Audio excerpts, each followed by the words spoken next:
The light is good. Peace to the family. Peace to the family. I'm looking for you guys. Let me know what's going on. We're about to get started.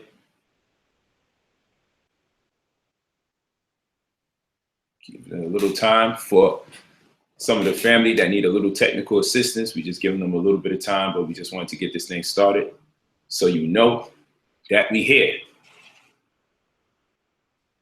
Let's make it happen. So let's give them like 3-5 more minutes and then we'll get rolling. You should have your PDFs. So if you didn't check your email or recent, check it again. I got the PDF so you can see this right from the convenient space of wherever you at on your screen. You should be able to look at the PDFs and follow through. And after this session is done, you're also going to have access to this session for another 24 hours. So keep that in mind. You're going to have access to this session for another 24 hours. This is the live stream version. We have another version that's going to be up. It's going to be the same class, but it's going to be a different version that's going to be up for you. So you can watch it again on IamBrotherPolite.com. So it'll be up probably 3-4 hours after this class. There's going to be another version separate from this internet live stream version where I get to interact with you. That's going to be put up online. So I see y'all coming into the chat. I'm waiting for the family. We got about 78 people here.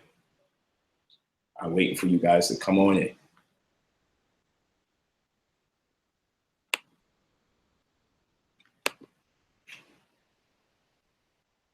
Family.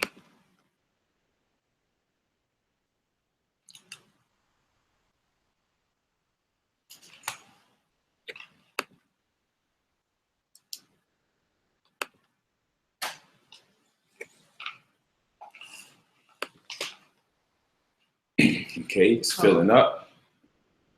No, I like it. Give it a few more minutes before we go in.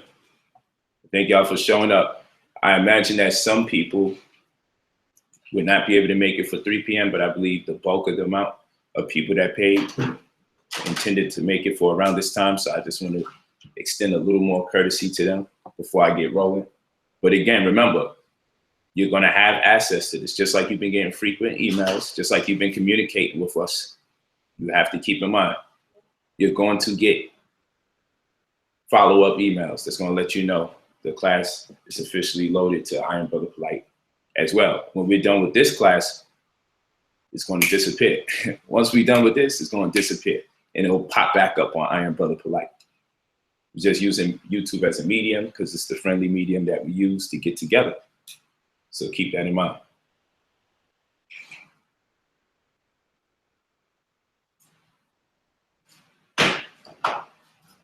Cool.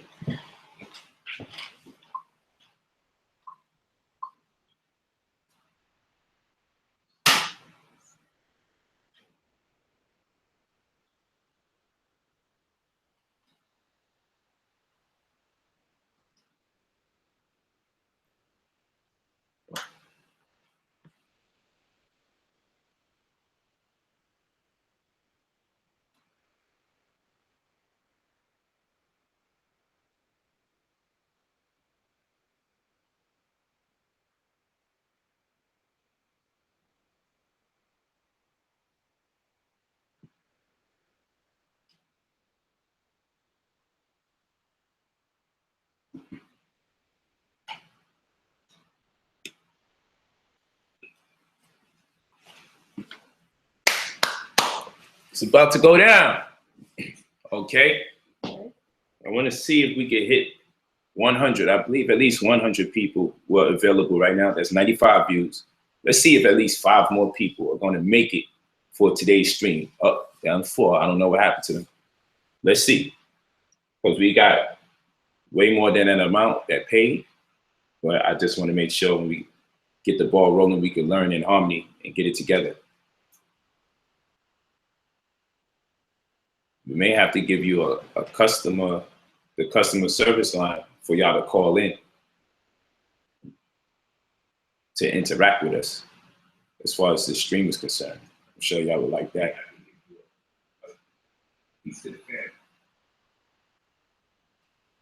That's good, that's good. Okay, so we're looking good. We're back to 95. About to get started.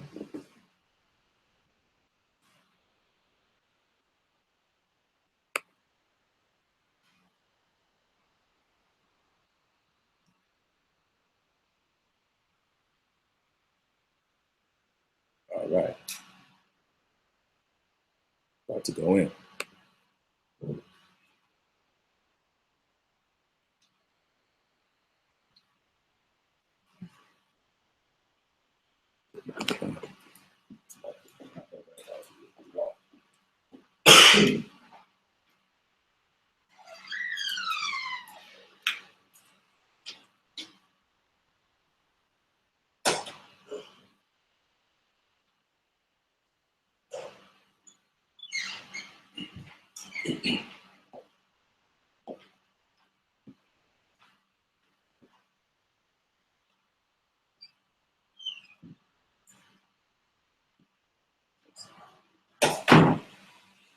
Let's make it happen.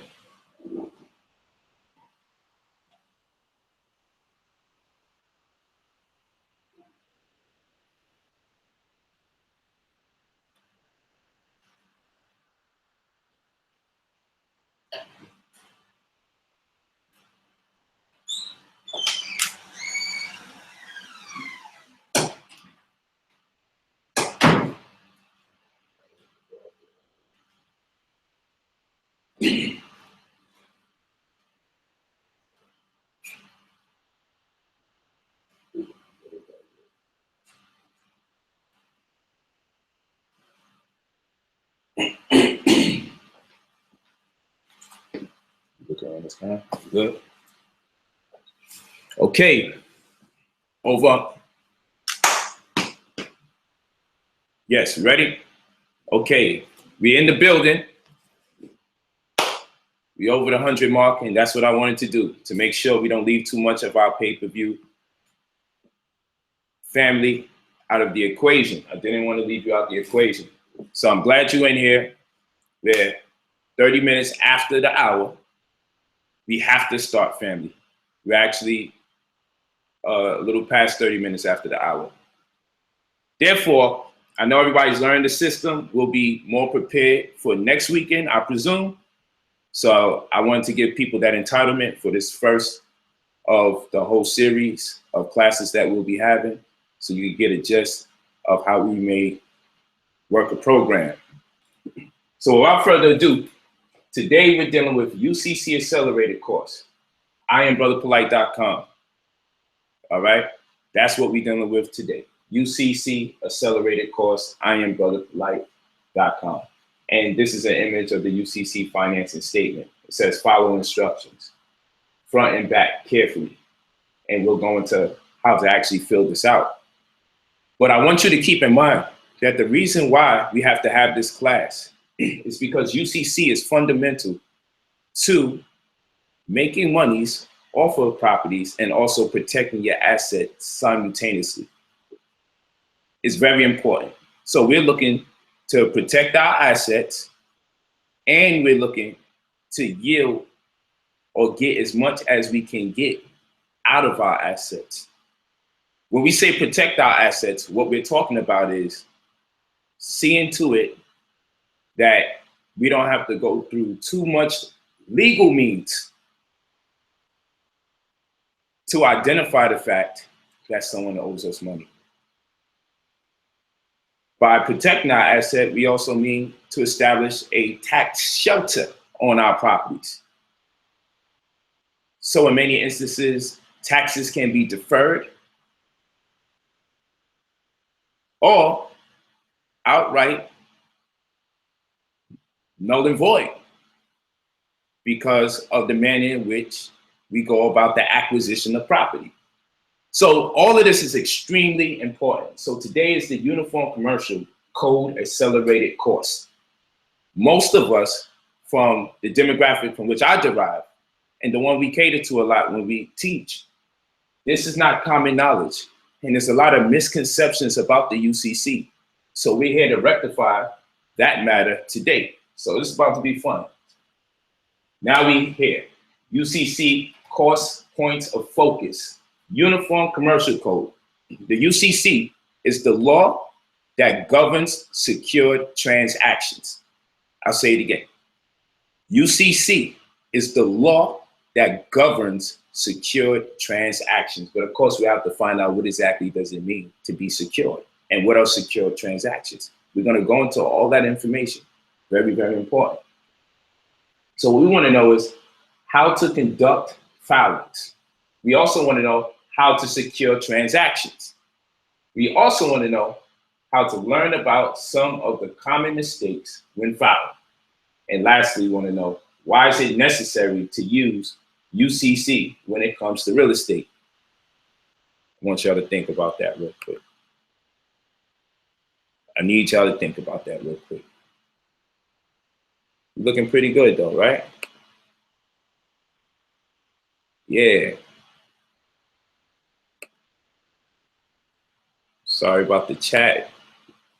We will create an opportunity for the family to, at the very least, be able to say, you know what, maybe you could call in. We'll give you one of our customer service lines and we'll let you know to call in.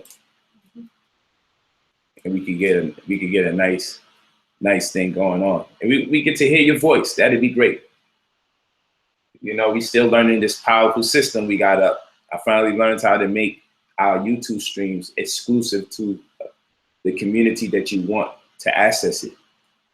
It just came to me late last night. We was about to use our other medium, Talk Fusion, and maybe even Ustream. UCC, course points of focus. Uniform Commercial Code, the law that governs secure transactions. During the course of this dialogue, I will be saying the same thing over and over. That is not to stretch the time. You know, I'll talk forever. I'll teach for as long as time permits.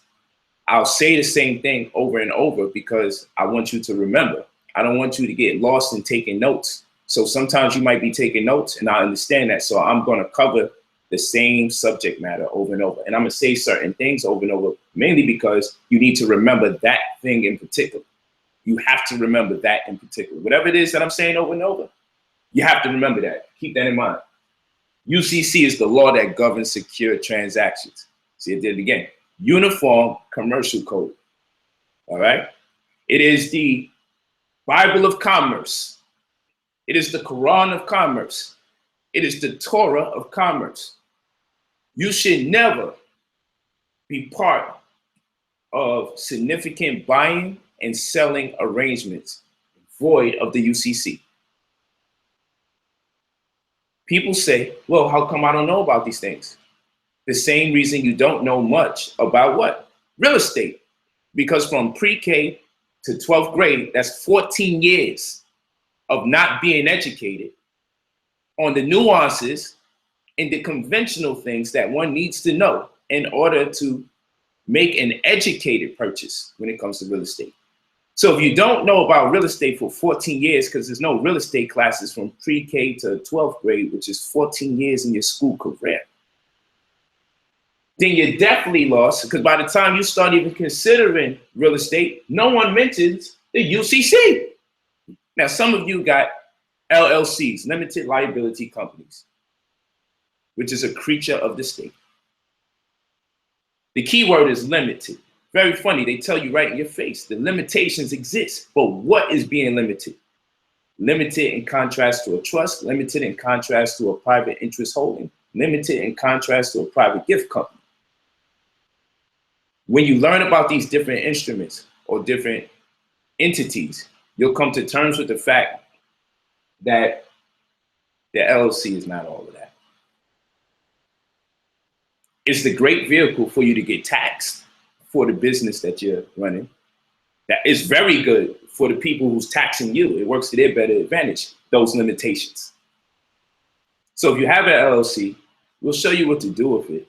But keep in mind that is not our most prestigious instrument that we would use. It's not our most suggested. Keep that in mind. So again, we're going to learn how to conduct filings, how to secure transactions. We're also going to learn about some of the common mistakes when filing. Why is it necessary to use UCC when it comes to real estate? So I need to make sure that y'all personally take into account that these items need to be checked off during the course of this presentation. This is what you came for: how to conduct filings, how to secure transactions. We got to learn the jargon, or what we're going to say is we got to learn the UCC nomenclature. UCC nomenclature. Take notes. You need to learn the UCC nomenclature. That is a specific vocabulary that's going to be allocated towards instances where you must discuss secure transactions or uniform commercial codes. Okay, so we're going to learn how to conduct filings. Make sure you pay attention. How to secure transactions. Learn about some of the common mistakes when filing, and why is it necessary to use UCC when it comes to real estate. Because if you're learning about real estate and it's not coupled with the Uniform Commercial Code, you've already made a bad choice, especially if your intention is to rent properties, or your intention is to sell properties, or the intention is to transfer properties. No matter what the instance may be, you should be working under the construct of the Uniform Commercial Code. Again, if you're dealing with property rentals, or embarking upon the acquisition of properties, or looking to transfer property from one person to the other, or one entity to the other, or from one person to an entity, whatever the case may be, your knowledge of real estate should be and must be coupled with the UCC, Uniform Commercial Code, the law that governs secured transactions. This is how Brother Polite teaches class. When we get this opportunity to really go in, I have to make sure that I stress certain things and that I say it as much as possible so you remember it. So you might be saying, come on, Polite, dang, enough is enough. I heard you say it, but guess what? I need to know when this presentation is over and you walk away and you go talk to somebody about how you spent your day today. You're gonna say, I studied the Uniform Commercial Code, the law that governs secure transactions. I also learned that if anybody's trying to transfer property or embark upon the acquisition of property or deal with any kind of rental properties, whatever knowledge they have accumulated in real estate is moot if the knowledge hasn't been coupled with the law that governs secure transactions. I need you to be able to speak like that. I need you to use the law that governs secure transactions nomenclature. I need you to use the Uniform Commercial Code nomenclature. If you haven't been using the word nomenclature, start using the word nomenclature.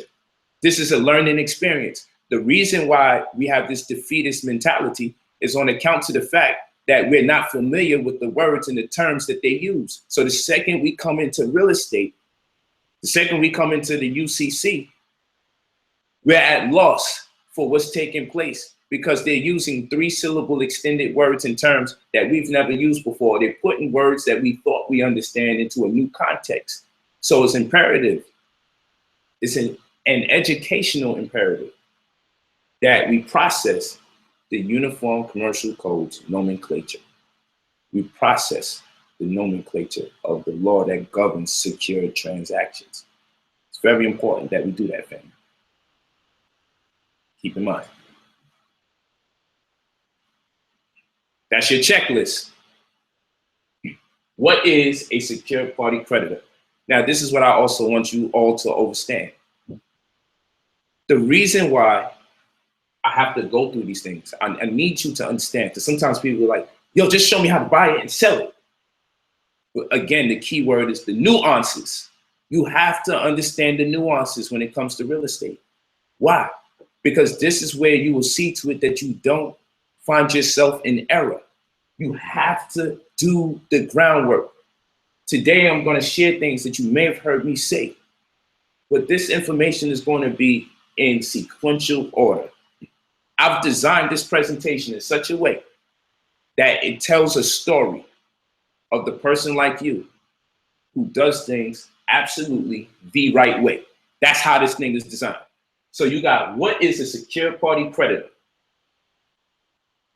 Let's read it. This is according to Black Law's Dictionary. And here we have key words: security agreement and collateral. I need to make sure that you pay attention to these key words: security agreement and collateral. I need you to see those words: security agreement and collateral. No, the stream is not on rewind. That's Brother Polite saying the same thing over and over, because I want to stress to you how important it is to remember the term security agreement and collateral. You need that. You need it badly. So we have, what is security interest? According to Black Law's Dictionary, an enforceable claim that is created by a security agreement. Enforceable. Who's going to enforce it? The courts. Keep that in mind. An enforceable claim that is created by a security agreement. What is the court? The court is the paperwork. Take notes. Court means paperwork. The courtroom is the place where we discuss the paperwork. So if something is enforceable, it's because it's written on paper and presented by way of instrument. An instrument is a legal document. That's the nomenclature of commerce. So whenever I say instrument, remember, instrument is not the saxophone in this particular case. In legal jargon, an instrument is a legal document. So if something is enforceable, we know we have to have a paper reference point to which end we can codify or establish the means that someone is in default, that someone has come up short of their promise or their obligation. Keep this in mind. So what is security interest? An enforceable claim that is created by a security agreement or by the law that secures the fulfillment of a pledge. Let's break this thing down. We're going to make sure you understand this thing inside out. I'm not just going to give you definitions for no reason. This is very important. Now, people say, why he got to tell you all of these things before he gets into the UCC? Because the problem is, one of the biggest problems, remember, we are also supposed to talk about the things that go wrong with people conducting UCC filings. One of the biggest problems that we have with people filing UCCs is there's something prerequisite to the UCC. There's something that should take place prior to the UCC, and that is you should have a security agreement.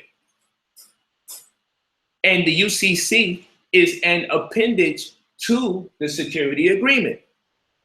Many people don't even have the agreement in place, written down as a point of reference for why the UCC is even being filed in the first place. The initial aspect of UCC filing takes place in what's called UCC 1, which is called the financing statement. When you want to make adjustments to it or amendments to it, never say addendum, because that's not the proper nomenclature. That's not a word that we can graft out of the nomenclature of UCC, so they don't say addendum. We'll say addendum for a contract, so the security agreement can have an addendum. But when you make an adjustment in terms of UCC, then that's called an amendment.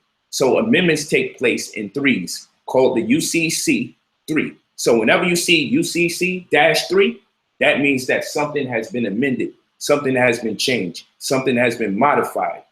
The security agreement can have an addendum, an additional component of the original agreement.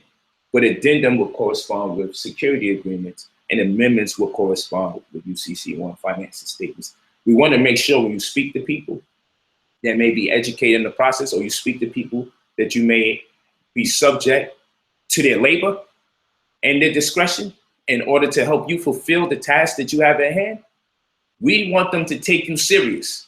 So we want to make sure that when you speak to them, they get the impression that, dang, this person knows what they're talking about. Y'all walking with me? We need to make sure that when people hear you speaking, they can take you serious because you're not using words out of context. So these courses that have been created has been geniusly created so that even the neophyte of the laws that govern secure transactions, the Uniform Commercial Code, can sound like you've been doing it for years, and most importantly, can make the knowledge applicable as though you've indulged in this practice for years.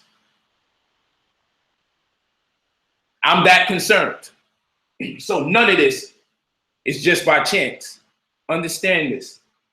An enforceable claim that is created by a security agreement or by the law that secures the fulfillment of a pledge. The lender has security interests. The lender, that would be the creditor in this particular case. You're going to be the creditor. I know we have people that send us mail and we like, oh man, whenever this mail comes in, I owe somebody money. You're the creditor. Gotta talk about that. So the lender has security interests in collateral provided by a borrower. So the borrower, the debtor, has to also have an interest. And that interest corresponds with that which is pledged to the agreement or used as collateral by a borrower to guarantee timely payment. So in this manner, when you use the UCC, you're behaving in a capacity reminiscent to that of the likes of a banking institution when they extend mortgages. Mortgage. Gage is a pledge. Mort is death. A pledge until you die, because most people get fixed rate mortgages. Fixed rate mortgages demand that you pay for about 30 years. And by the time you consider getting property, you're already over 30 years old, most of us. And the lifetime expectancy, unfortunately, has us on the cusp of 72, 73 years old. In many instances, men's mortality rate is even more compromised. So picture this, you're 34, 35, you're getting serious, you want to purchase your first home, and next thing you know, you make this agreement or you make this pledge to pay back somebody for 30 more years of your life. By that time, you'll be 65. The name of the game is to keep you working. So if you get into an agreement for something as crucial as having a home, chances are you're going to be more responsible keeping your job, even if it's not doing right by you. You won't even be able to take a risk in making more money because you'll be risking losing the money already lost because you have a 30-year fixed rate mortgage. And you adopted this mortgage around a time that by the time you would pay this mortgage off, should you even be able to pay it off, because they don't intend for you to be able to pay it off because they get their money quicker. Should you be able to pay off this mortgage, you'll be dead before you pay it, or you'll be in a space where you're about to die. Hence the term mortgage, because you're going to pay it until the latter stages of your career called life. Think about it. So the debtor or the borrower, these are all synonymous terms, the debtor or the borrower puts up collateral in exchange for the interest that they have. The creditor, in which case the security agreement is inclusive of, the creditor is looking to enforce the claim. So in the event something goes wrong, they have protected their interests in that which they lended to the borrower. Why was this important? Because of the security agreement. Some of you are not too familiar with UCC. I'm making sure that I teach this in a remedial way, and I'm also making sure I teach this in an accelerated way, because no matter how accelerated you are, when people don't take the time out to go through the little things and break down whole sentences word for word at a time, this is where we make error later on in the future. So no matter how accelerated you are, please appreciate the little things that count, because it's these little things that throw off the strategy. These little things gives us perspective, and the accumulation of these little things gives us a body of work. So a group of cells is a tissue, and a group of tissues organized to create an organ, and a group of organs organized to create an organ system, and a group of organ systems organized to create an organism, and the organism appears to be one body, but it's actually made up of billions of entities that organize to precipitate the event called the individual. And even an individual, the farce, an individual sounding like one is because in divide do, inside divided by two. And even in the word person, personas, two sounds, high pitch, bass. This is etymology. And when we learn later about one of the synonyms for a company being person, you'll realize it's made up of two, because that person only exists so they can engage in an agreement with at least one other party or entity to establish this event called the security agreement. So none of this contradicts itself, even when we get metaphysical, even when we get technical, even if we play a little semantics. For some reason, it all comes back to two entities. So the creditor only exists because the creditor only exists because the debtor has interest that has to be performed or demonstrated in the space called collateral. What is secured party? What is a secured party? Of course, this is from the Black Laws Dictionary, and I want you to hone in on the word unsecured. I need you to hone in on the word unsecured. These are key words. Write them down. But the beauty about it is you should have the PDF right at your disposal. Facts? You should be able to look at this PDF and say, I'm good money because someone took notes for me. So what I'm asking you to really do, mark all over this paper where you got to do it, or take notes on the side and then print it out and put it in your pamphlet. You need a trapper keeper for this class, because what's going to happen is when the course is done, you're going to have everything you need to seriously act. And for those of you that just get inspired by this class and say, Polite, I'm ready to go to work. Let's go. I'm here for you too. But still, you better come to these classes every Sunday. I'm taking the time out, you taking the time out. What is the secured party by way of the Black's Law Dictionary? This is our dictionary to preference. This is what we ask you to get. If you can find a second edition Black Laws Dictionary, that's fine. At least try not to get nothing newer than a 7th edition, if possible. Black's Law Dictionary, Black's, B-L-A-C-K'(S), Black's Laws Dictionary, okay? What is a secured party by way of the Black's Law Dictionary? The lender or seller who is holding the security interest. The lender or seller, same people, also the secured party. The lender or seller who is holding the security interest, or lien. A lien is a form of a debt obligation. Someone owes somebody else something, okay? And it's enforceable. It's an enforceable claim because it's on paper, part of an instrument that makes the assertion that this person is beholden to the debt. The lender or seller who is holding the security interest or lien that is against an asset that has been pledged. They go that word pledge again, like mortgage. Gauge means pledge. That has been pledged. See, they use these words and terms so differently. It throws us off because we know what pledges are. We know what a party is, right? We know what a person is, generally speaking.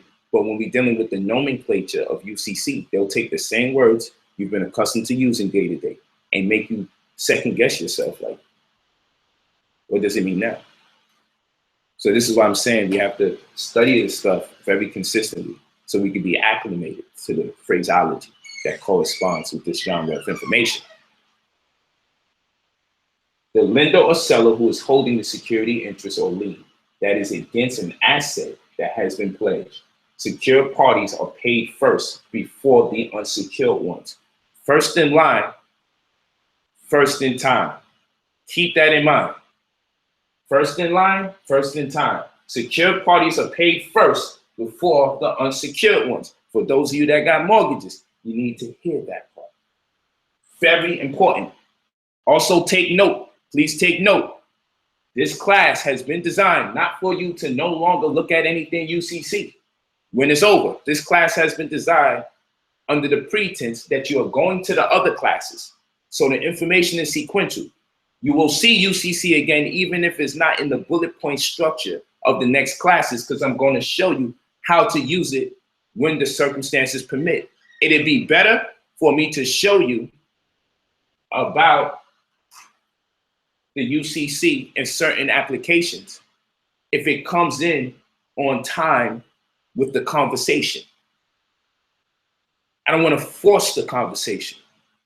So you're going to deal with UCC in the second session. You're definitely going to deal with UCC in the third session when we deal with tax deeds and tax liens. And we're going to show you how to make it applicable. So when the circumstances permit, we're going to have to keep going back to the previous session. That's how this information is designed. Just keep it in mind. Go to the next one. You miss a class, it's like mathematics. You miss a class, it's like mathematics. And what'll happen is you'll be out of order. You can't take sequential mathematics 1 and then go to sequential mathematics 4. The whole reason it's called sequential math is because if you miss something, you'll be out of line. And that's why once people start failing in math, they tend to always fail in math from that point forward. It's very hard to get a person back on track, because in order to get them back on track, they're going to have to start from where they stopped. So unsecured, first in time, first in line. So secure, let's go back there. Let's go back there real quick. So we see that secured parties are paid first before the unsecured ones. The debtor, the borrower, is the unsecured. Changing the person's status. I wanted to intertwine a lot of the community's sovereignty exploits and ambitions. So you'll see that from time to time, and it's very relevant to what it is that we're looking to accomplish. Changing the person's status. Well, the first problem is the word person doesn't mean the flesh and blood. And the word status doesn't deal with the person that's flesh and blood.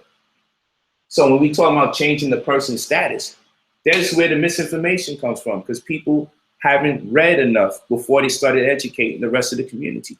So when we talk about a status correction, people think we're saying the white man allegedly is going to, when we talk about the status correction, people think that we're saying that the white man allegedly is going to change the circumstances that exist around us as Black people, because we've made some kind of assertion as far as race is concerned. However, a person that is versed and well learned in the nomenclature of the laws that govern secure transactions, the UCC, the Uniform Commercial Code, they would know better than to make that mistake and give people the false impression that changing a person's status has anything to actually do with the physical person. Yes, you will be the benefactor of the person's status being changed, so long as you understand you're not the person that is in the equation when we're talking about status. Walk with me. This is some serious information. I'm going to make you divulge into this information so much. I'm telling you, when you talk to people, you're going to have clarity. And you're going to say, you know what? I've been misinformed. And you're going to say, you know what? I've been studying this for 5-6 years. But you know what? Now I really got it. That's the goal. And we need concentrated classes where we can do this. We have to do this and concentrate. What is corporation? This is the Black's Laws Dictionary. They put it like this. I would say, what is a corporation, right? Just so y'all don't say, how come he keeps leaving words out like A and B? It's not me. Taking it straight from Black's Laws Dictionary. Black's Law Dictionary. Free online legal dictionary, 2nd edition. Love the 2nd edition. Still try to get the hard copy if you can. So a corporation is an artificial person or legal entity. Stop right there. There's a number of other words like legal person, legal fiction. I got books that show you the references for where a corporation is known for legal fiction. In the books, we show you several different references, the books that are released. I just wanted to get one. I don't want to saturate this presentation, meticulously proving over and over the same point. Just take this right here. A corporation is an artificial person. Another word for corporation is person. Another word for corporation is legal person. Another word for corporation is legal fiction. Another word for corporation is entity. These are all synonyms of the same.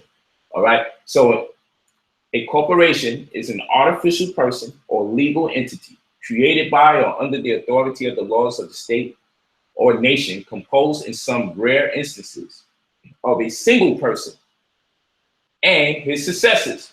We're not even talking about people. Being the incumbents of a particular office, but ordinarily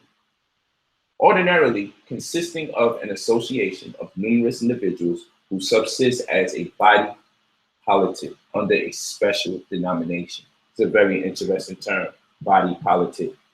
Very interesting. So, but ordinarily consisting of an association of numerous individuals who subsist as a body politic under a special denomination, which is regarded in law as having a personality. So your company has personality. No wonder why you get an EIN or TIN number. That's just like a social security number for flesh and blood individuals. No wonder why you could be summoned to court by a corporation and not a human being, because it's acting as a person, void of the flesh and blood. So they're summoning you because it doesn't have a body. So it has to summon something as well, because it's the doctrine of equal footing. So if I send you a claim and the claim is being made on my behalf by way of my person or my legal fiction, then the doctrine of equal footing says, man, that legal fiction has to speak to you as though you are legally a fiction. And if you should show up and you don't make this clear, then we are dealing with the presumption of innocence. We're dealing with presumption. And presumption deals with the lack of the presence of a physical body, and assumption deals with the actual presence of a physical body. So presumption is subjective and assumption is objective. So a presumption is made about your innocence. Because if you appear, that is the right terminology when they summons you like a spirit to appear in court on behalf of who you really are, because they've documented you as a company, not as a flesh and blood, organic living soul. We'll go into that another time. It's just very important to discuss those things. So we see that your company actually has personality and existence distinct from that of its several members, and which is by the same authority vested with the capacity of continuous succession, irrespective of changes in its membership, either in perpetuity or for a limited term of years, and of acting as a unit or single individual in matters relating to the common purpose of the association within the scope of the powers and authorities conferred upon such bodies by law. And here's the case laws as a reference. So a corporation is an artificial person or legal entity, but ordinarily consisting of an association of numerous individuals who subsist as a body politic. So the body politic is an auspice represented by the flesh and blood under or within the confines of the paperwork construct called an artificial person or corporation. So the body politic has to erect something to come in its persona. So a group of people can be represented by the instrument that behaves or demonstrates in a personage or on its behalf. Walk with me.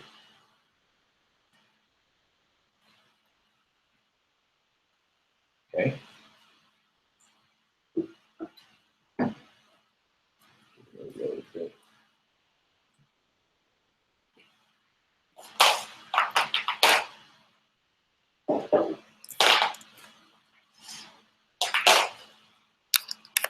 Let's get it. So now we look. We have estate. What is estate? According to the online etymological dictionary, estate is a rank. Let's look at the keywords. Pardon me. Over here, the keywords was individual and artificial person. And we should have put personality in there somewhere. personality. We should have put that there. Keywords, individual and artificial person. We're making reference to a corporation. From now on, when we say person, the first thing we should be thinking of, because we're talking about the laws that govern secure transactions, we should be thinking of the word person when we talk about instruments, and instruments not meaning musical things that we put in our hand or we blow through. No, when we say instruments, we mean legal documents. And the people that represent, or the persons that represent, the persons are the paperwork construct. We have to use these words and get used to using it in this manner. So now we have keywords meaning individual and artificial person, and then we have source. And the source of this etymological reference is consistent with these keywords: rank, standing, status, and body politic. To learn this information is to save yourself a whole lot of money. This is more than about investing. You have to invest in your education. Otherwise, you have to pay people a whole lot of money for that, which you don't understand. That's why we're having this class. Check it off. The reason why you have UCC class was the reason for the filings. Keep checking off every time I make a point of reference to the agenda. So, estate is a rank, standing condition, state position, condition, health, status, legal estate. Look at status, look at rank, look at standing, look at condition. This is the word estate, as in real estate. So we see a person is a company, and we see estate means status. So we're changing a person's status. We're changing the outlook of the company that you're using that acts on your behalf, that comes in your personage. So yes, your status as an organic living soul, flesh and blood being, is best represented by the company that acts on your behalf or comes in your personage based on the acquisition of property. But what kind of property are we talking about? Let's talk about real property, real estate, real status.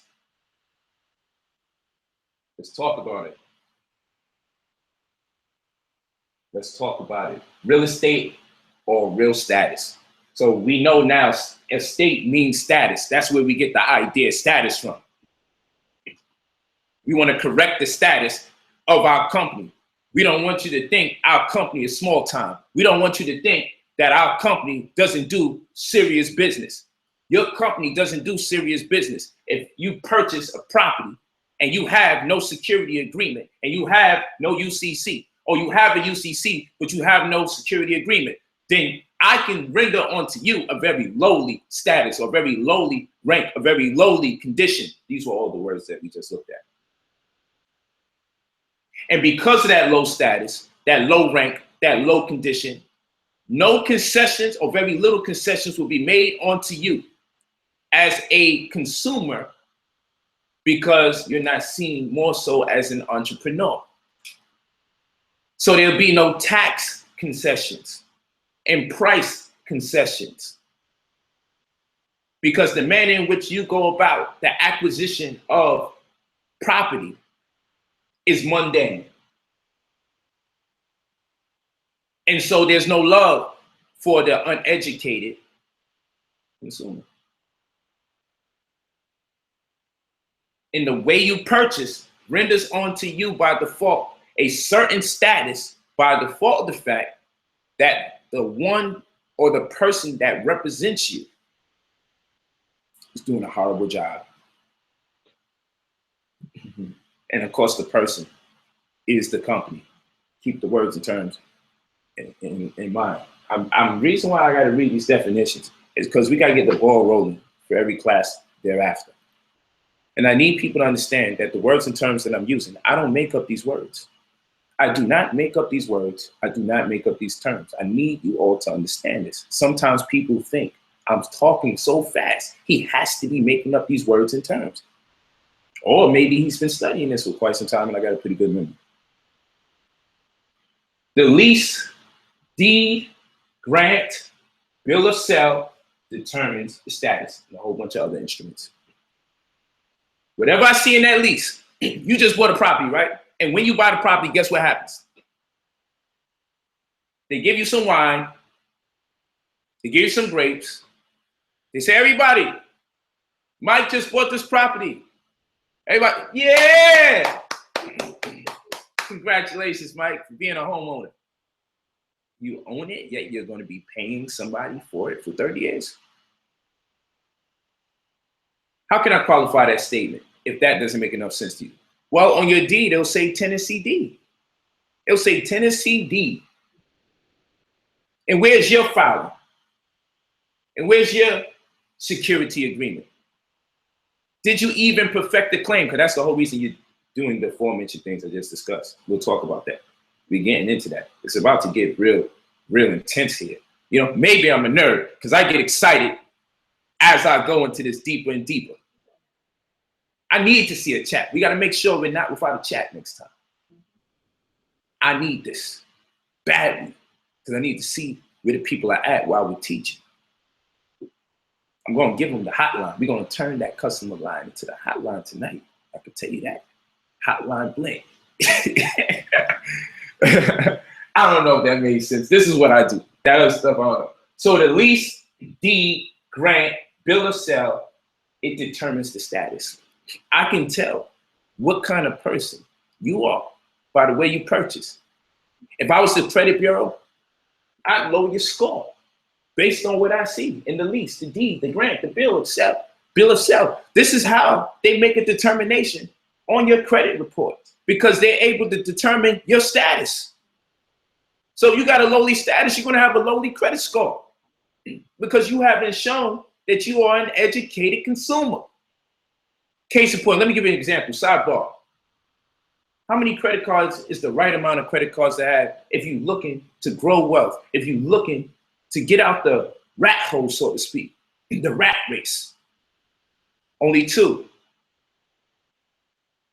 If you get more than that and you're looking to build credit, then guess what's going to happen? They're going to lower your credit score. Why would you have 2 credit cards? One to make your primary purchases, and the second because you would have asked for a bill transfer option on the second card. What's a bill transfer option? This is why you need to get pennies off of millionaires and houses on the new credit cards. What is a bill transfer option and why would you use it? How much should a person use? We need a credit class. That's what we need. That's all this is telling me. How much, and this is sidebar, taking the information, you're not going to lose any of this. You can go back and check this info as much as you want. Take the notes and you got the PDF. Let me educate about something real quick here because it's to the point about the lease, the deed, the grant, and the bill of sale, and other instruments of the same, all this kind that determines status. The purchases that you make is setting you back for the opportunities you need to get more property because of your status. By default of the status of the person that you use to represent you, which is the company. And many of you not even using companies to make purchases. You buying these cars in your name. You buying these cars in your name. You buying these homes in your name. You're so egotistical because when we poor and we don't have nothing, we need our name on everything. So it can demonstrate who and what we really are because we're insecure. But listen to the word insecure. We're looking to study the law that governs secure transactions. And we're actually insecure. And in that insecurity, we're not even in a state of security. We're unsecure. First in time, first in line. The secure party eats first. The unsecure gets the scraps. So in our insecurity, which is a lack of security, we make the wrong decisions. All in the words. All in the words. It's not semantics, it's just real. So watch this. Watch this. I can feel y'all out there. That's why I'm turned up. If you're wondering, like, who's he talking to right now? I'm talking to y'all because I can feel you out there. You're turned up. I need that. I need this like yesterday. I needed this private session. So you have 2 credit cards. What's the most you should spend off a credit card that you have? No more than 15%. So if I get approved for $1,000 on the credit card, I shouldn't spend more than 150 out of the 1,000. You say, what kind of temptation is that? That is the temptation to see if they're going to build your credit.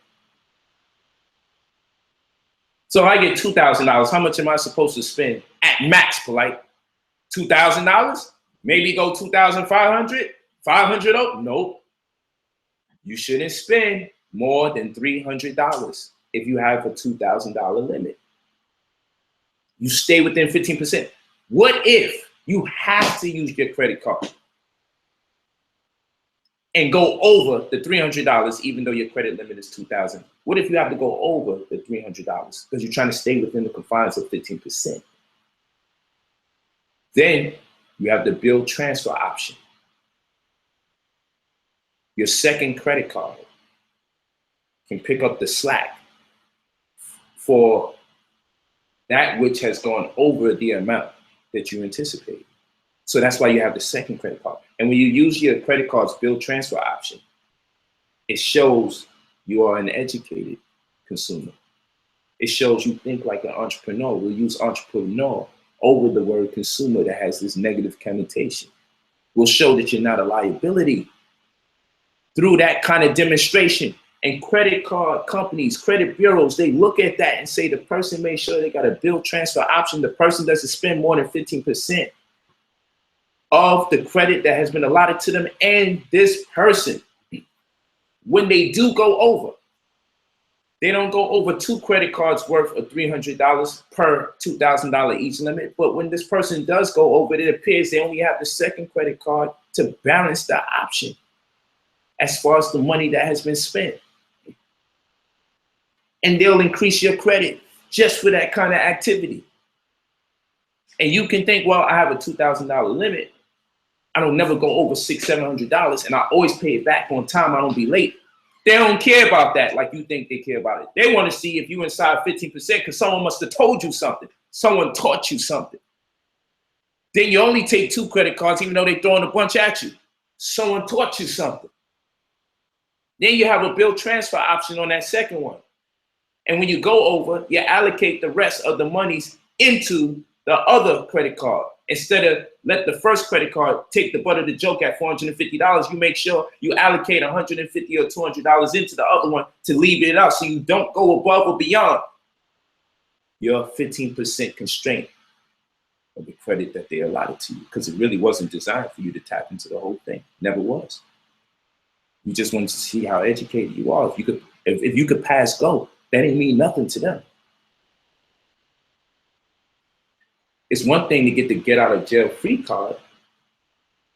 Spontaneously is another thing. When you are the get out of jail free card. When you create the card for others to get out. See, when they realize you create the card through your decision making, if someone knows you, other people will be brilliant.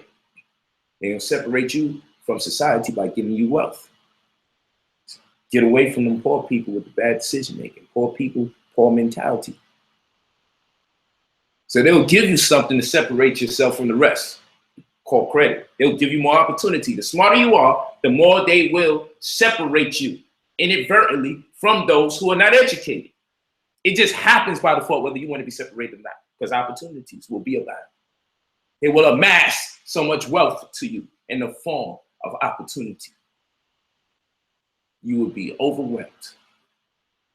So this is all about strategy, people. It's all about strategy. So now, what does that have to do with the lease, the deed, the grant, bill of sale? Because in the same manner, the manner in which you acquire property gives bureaus a determination about what type of spender you are. Are you spending because it looks like you're looking to make a profit, or are you spending because you are a liability and you can't help but to find yourself in debt and then think about how to get out of it? The way people purchase, we can tell on the lease, the deeds, the grants, the bill of sales that you had no intention on making money. And even if you did, you're poorly educated. So we're going to make things even more difficult for you because you're only going to mess up anyway. Changes your status. We want to know what kind of company you set up. Oh, you got an LLC and you put, oh, okay. Yeah. We know what status you are. What the hell you got an LLC for? That was a trick. It's a limited liability company. with all the companies you could have chose from. You chose the limited liability. They said it right to you, but they sell that one to us all the time. And we protrude our chest. Yeah, I already got my LLC, you feel me? And it's so cute how they make sure when we say limited liability company, that we really have to say LLC, so no one actually mentions the words. Very interesting. If we say the words enough, it's gonna sound crazy. It's gonna sound crazy. I'm loving it though. I'm loving it. My publicist says, "Bro, I'm a nerd." Laugh out loud. Oh man. Okay. Yeah. So now I want you to know we're going to intensify the presentation, but understand when you watch the replay of this tonight on I Am Brother Polite, you're going to get your just due. I said you're going to get your just due. Okay. So keep that in mind, family. We just trying any of a multiple amount of presentations so we can see the one we like the most, and then we'll enhance it over time. But we're always going to have whatever version you see right now, you're always going to have a more sharper version, because we got several cameras on us right now. So it's going to be good. It's going to be great. It's going to be great. Okay. Let's move forward. What is real property? Real property, also referred to as real estate, realty, or immovable property. Very important. It means exactly what it says. You can't say, I'm tired of being in this hood. I'm packing up my house and putting it in my bag and I'm out. Don't work like that. It's immovable. You bought it, you're staying there. Immovable property is any property attached directly to land as well as the land itself. It is any subset of land that has been improved through legal human actions.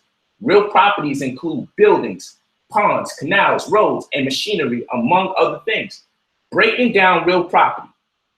Here we go. This is from Investopedia. This is another trusted source. So I got Black's Laws Dictionary, Online Etymological Dictionary, and then we also want Investopedia. These are places I'm suggesting to you all to go. Investopedia is very good. Not only do they define words, then they give you a written explanation, and then they give you a video demonstration. They give you the illustrations. Investopedia is very thorough when it comes to economics. Get up in there. Whenever you're looking up a word or term, I tell you go over there first. Then I tell you go to Black's Laws Dictionary, because it's Black's Laws Dictionary takes it from a perspective that's more ancient, so you get a feel for what these words and terms initially meant and how it applies to today. Investopedia is more contemporary and very thorough, and they keep up with technology, and they show it to you through written definition, written example, and then they combine the two and put it on video. Most times, there's always a video that corresponds with the word that you looked up. These are good tools to use during the course. Very great tools. So, real property, as in real estate, it's real status. We know who you really are based on the way you purchase. So, back to, hey, Mike just got a house. Hey, everybody, Mike just got a house. Congratulations. Give him the wine. Give him the flowers. Mike's here blushing like a girl. I'm so proud of myself. The deed says Tennessee on it. They calling you a homeowner. That should be illegal. They calling you a homeowner in front of everybody. And everyone's celebrating. Man, I want to be like Mike. All that celebrating taking place. Mike just closed. Boom, whoa. You know what? I want to be like Mike. Like Mike. Gotta be like Mike. I want to be like Mike. So that music is all playing in your ears. You remember that on the NBA TV. You going crazy. Only to have signed a damn death contract. Mortgage. Pledge till you die. Where do we get off celebrating we own a house when we have to pay for it for 30 years? What kind of debt is that? The average person in their right mind We didn't pay for anything if they have to pay for it for 30 years. But the house, we do it. And just think about how crazy that is. You want this, you're just gonna have to pay me for 30 years. What about sell me something that I could just afford right now? You know, I used to lay off jewelry downtown Brooklyn, Neville Street. I used to go there and put some money on my fronts, put some money on my chain. But what if they say, yo, you know what? You can keep these gold fronts as long as you're willing to pay me for 30 years. Yo, if it don't sound stupid right now, it will eventually. It'll set in. So the key words, rank, standing, status, body politics. So now we understand what status correction is. The phraseology is very important because if you don't understand the nomenclature of the laws that govern secure transactions, you may actually think we're talking about flesh and blood people. We're talking about real estate and the manner in which a person buys or sells it or transfers it. And that's what economics is, the manner in which people buy, sell, or transfer wealth amongst each other. And in that, wherever you may fit, determine status based on what comes in your personage. Is it an LLC? Is it a PIH? What's coming in your personage and what are you using it for? Think about it. This is what we're looking for. Jurisdiction, crown. See, I could have did this at a live seminar and went, wow, but you know, I need this right here. You know why? Because when I do my live presentations, you know, I got to add kind of a lot of hot sauce and juice to it because, you know, I got to keep people going because there's a lot of words and terms here. But this is private. And I still got a lot of energy in me. But trust me, I would have had more pictures in this if this was live. You feel me? I would have had some videos in here. I would have had to juice it up. But I need a concentrated class. I need an accelerated class. I need people who just here on the strength that they need to get this thing done. If you could go to school, 1 semester, 2 semesters, 3 semesters, 4 semester, 5 semester, 6 semester, then guess what? In every semester, they keep changing the books. Oh no, you ain't gonna share this with your friend. Oh no, you ain't gonna study before you come to this school. What kind of craziness is that? Do you see the forces working against you to see to it that you never learn? They keep changing the books. You can't prepare before you come. You can't prepare after you go. You see that? They change it. And if they keep changing it, then that tells you they're not even going to give you everything in full when they do give it to you. Because if I'm hell bent on changing the information over and over and over, then that means I'm never going to give you all the information anyway. Nobody in the class of 2015, the class of 2016, nobody in no class is getting all the information. Because if they keep switching and swapping, if someone got all the information, then they'd be able to get up, do their own thing, share the information with whom it may concern.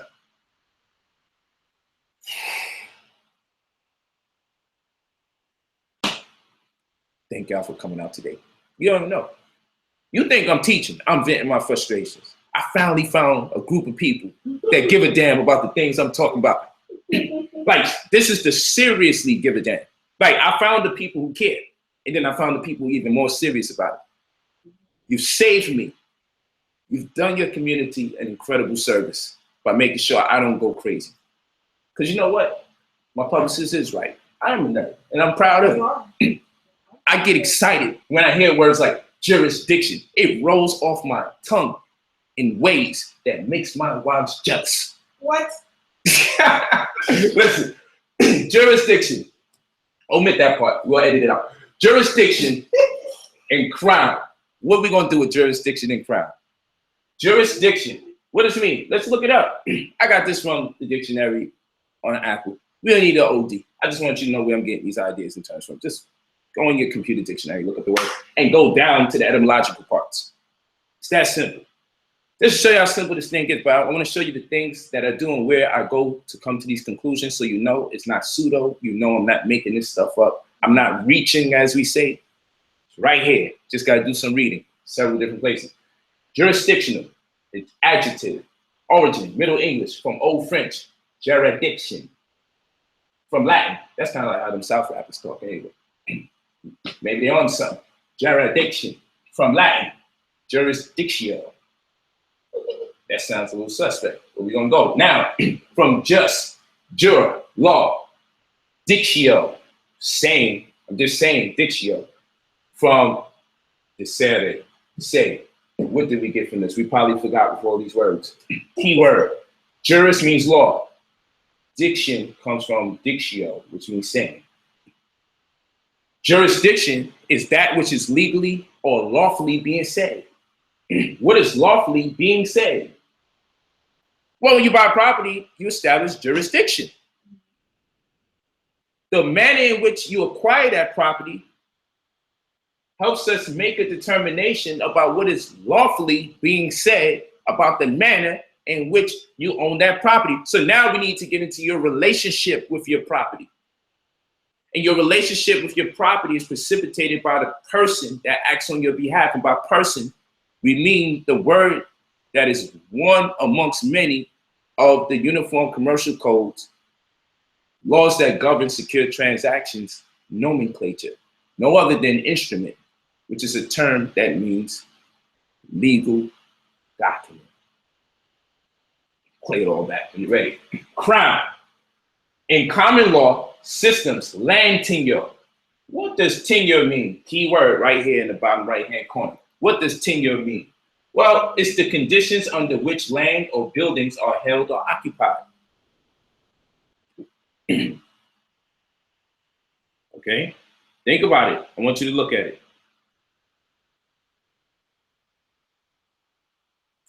I want you to think about it.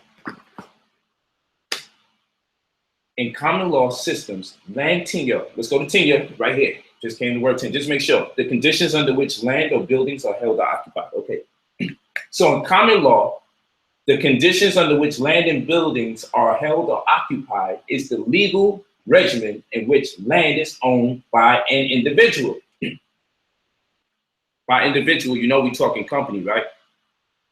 I bet you thought we were still talking about you. So egotistical. Get out of yourself for a few minutes. When we say person, because I feel you thought we was talking about you all over again, didn't you? When we say person and we say individual, let me go back. Because you think I can't hear your deepest and darkest and innermost thoughts. And some of y'all are freaks out there. I'm trying to get out of your mind. It's just ridiculous in there. Ridiculous. So let me go to where you made that error. Now all the other freaky errors you got going on in your brain. Let me go over here. Now, individual, single individual, corporation, artificial person, legal entity. Remember that?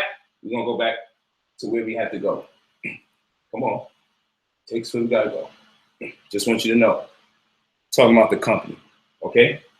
Get out that ego. In common law systems, land conditions under which land or buildings are held or occupied. In common law systems, the conditions in which land and buildings are held or occupied is the legal regimen in which land is owned by an individual who is said to hold the land. Maybe you want a holdings company. You could establish a trust as such. Or PIH, private interest holdings. Maybe you want to set up that kind of company. Not the LLC. Keep going. The French verb tenure means to hold, and tenant, look at that, is the present participle of tenure.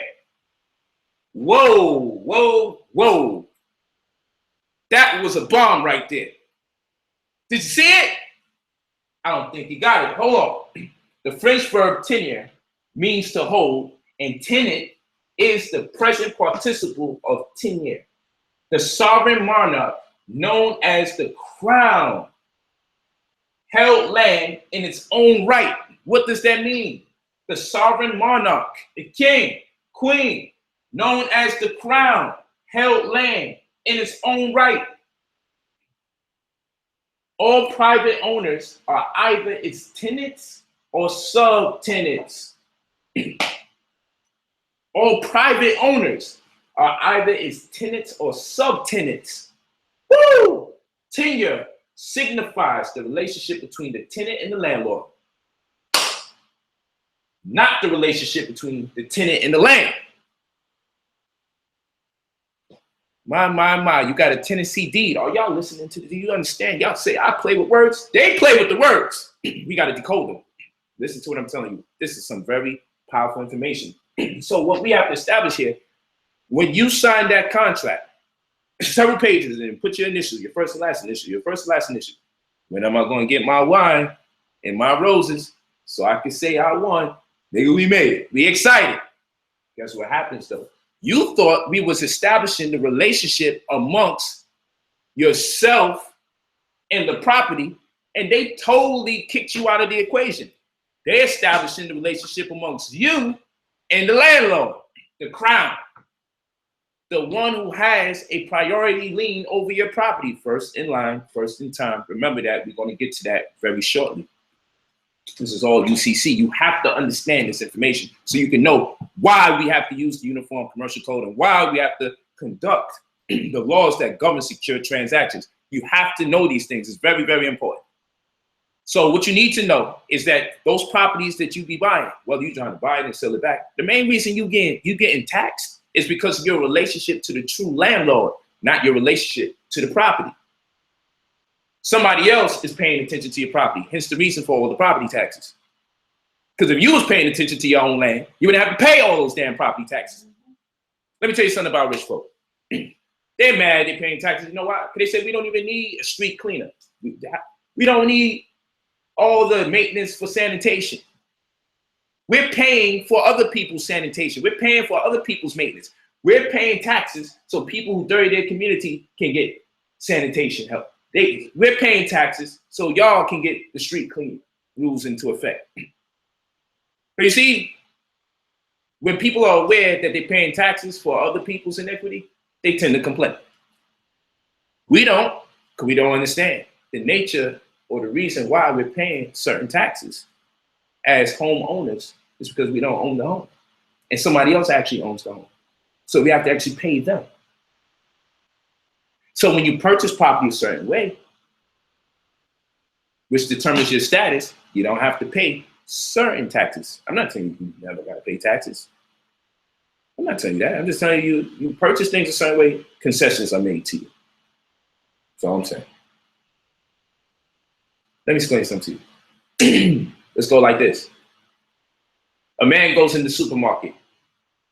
He has $9, he buys 9 tomatoes. He's satisfied. Every day of his life, he does that with $9. Out of whatever amount of money he has, he's buying kale, he's buying okra. Let's presume he's vegan. He cheats every now and then, he picks up a little fish. That has nothing to do with the equation. Omit that. So listen, here's where it's at. The 9 tomatoes. Don't get distracted by the fish. Unless it's Escovitch fish, because I'm Jamaican, we're putting it down. So listen, stay focused, polite. I gotta calm down. All right, so this is what we're gonna do. I know y'all hungry now. We gotta have a break. I'm hungry now, I ain't gonna lie to you. So now, I need some water, at least water, if I'm not gonna eat. Thank you. So now, $9, 9 tomatoes. He's in the supermarket.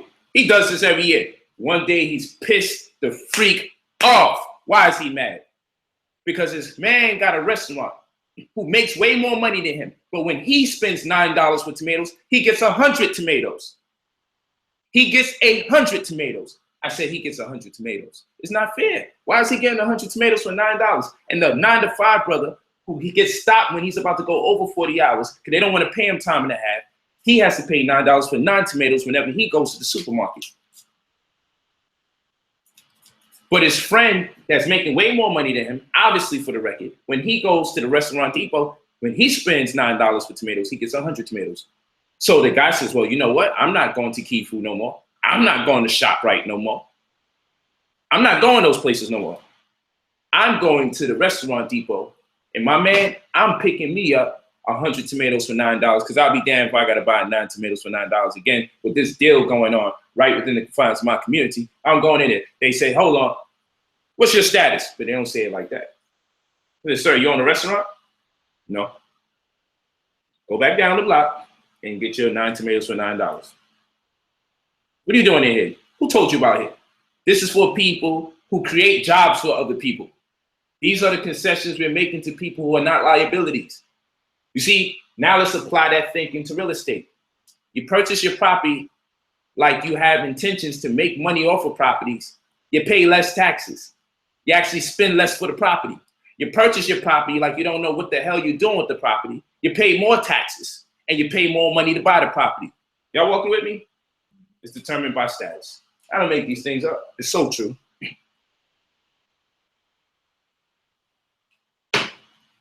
Damn, this would make a great DVD for real. Too bad it's not going out. Now listen, you know how much archives I got here? Woo! I want to go over this one more time. It's very important because we are establishing what crown means, because there we go. Like, I'm known as head of the crown, the illustrious supreme grand apperception of our new covenant community. And head of the crown is a euphemism that is synonymous. Well, I don't need to say that. It's a euphemism for sovereignty. Okay? It's a euphemism for sovereignty. Make sure you check the young phenom as well. Keep checking it periodically. Thank you. Okay, let's stop real quick. We're gonna have a battery change in one of the cameras.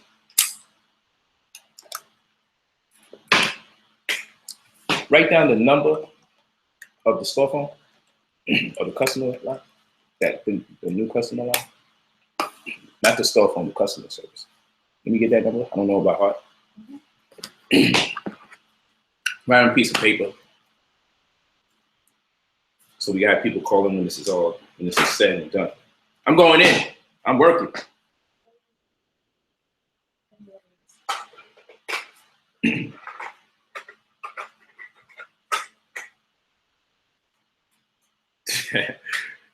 Yeah.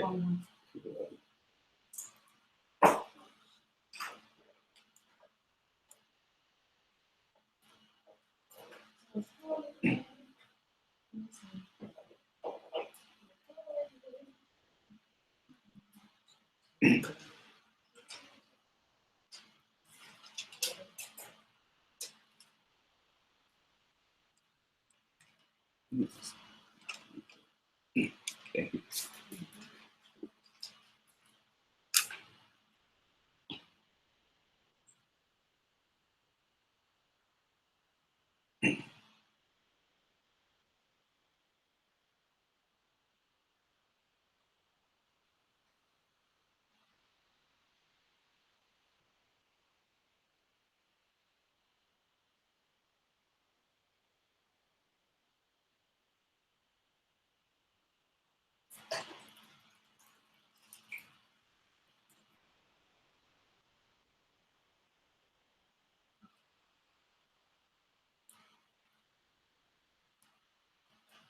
About to start back up in 3 minutes, family.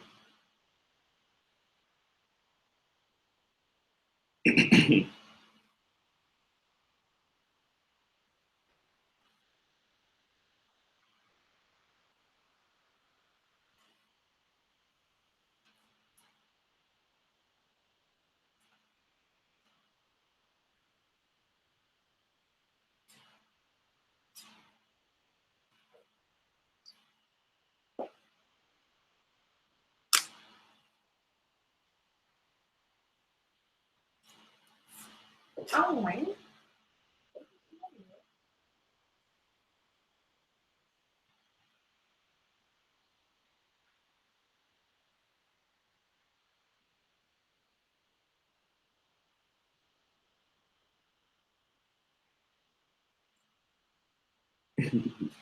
What's up? I'm coming, y'all. I'm coming, y'all.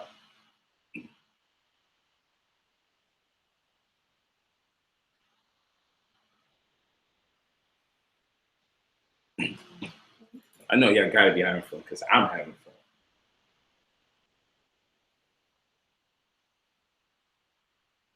Yo, how many nerd texts up I'm getting? This is so funny. People are so funny.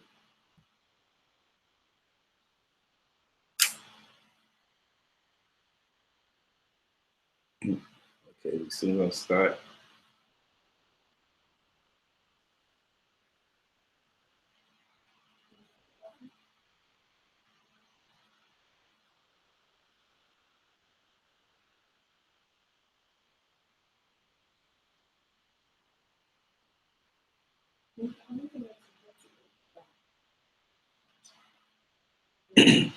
So private. I gotta find out how to get over that, huh?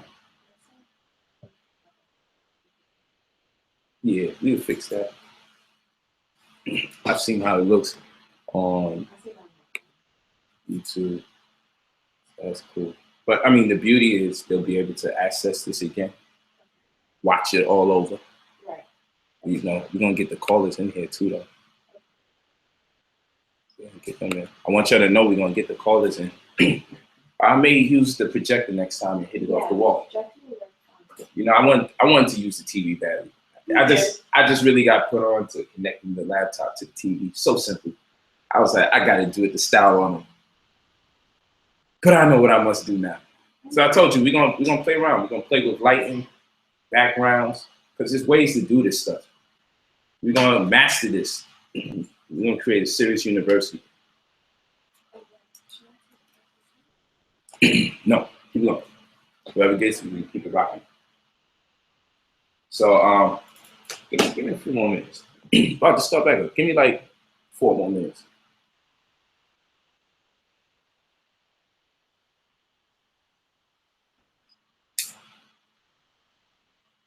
New battery in there? Yes. Don't worry, y'all. You'll be able to go to IamBrotherPolite.com. You're gonna hit the page. The page is probably gonna be called UCC private class or UCC class. Probably don't want to make the bar too long. But it's gonna say UCC class. And it's gonna say when you hit it, if you pay for class, you would get the passcode and then you can access the video. Y'all already paid. So you guys are gonna get an email and it's gonna give you the passcode. You're gonna see this class again, but from a different camera perspective.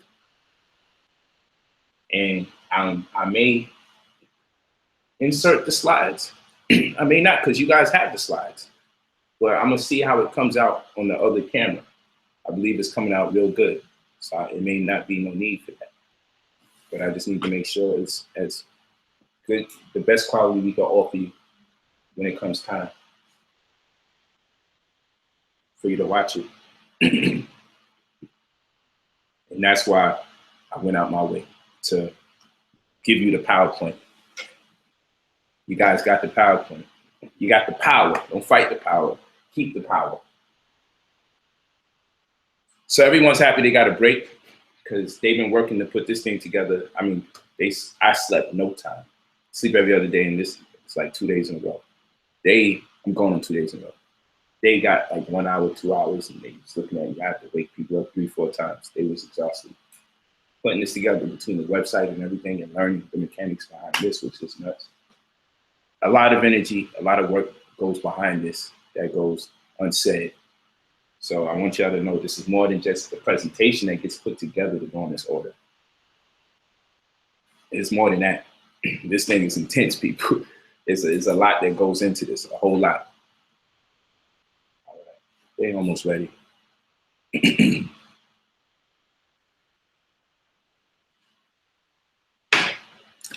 Step off real quick. Get back. It's round 2.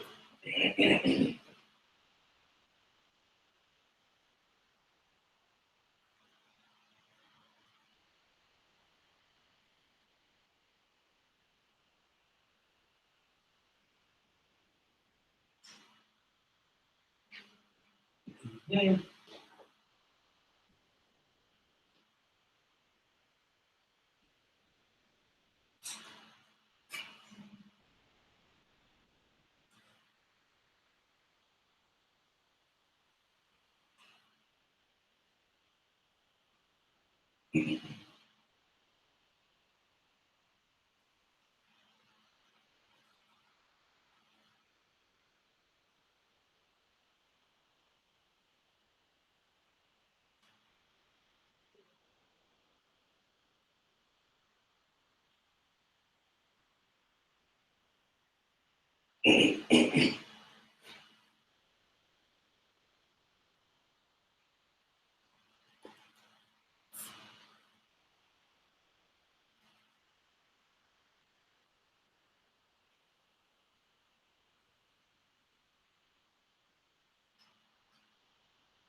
Hey,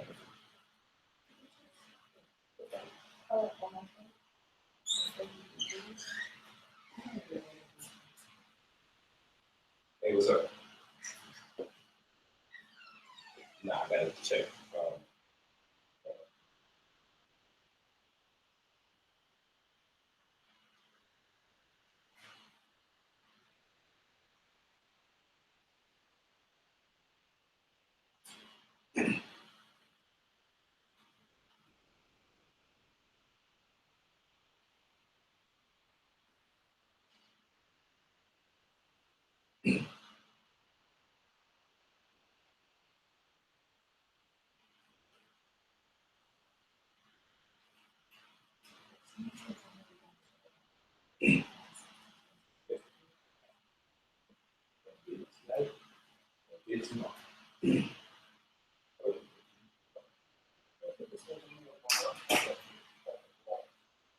Oh, it's a 6-second delay, you said?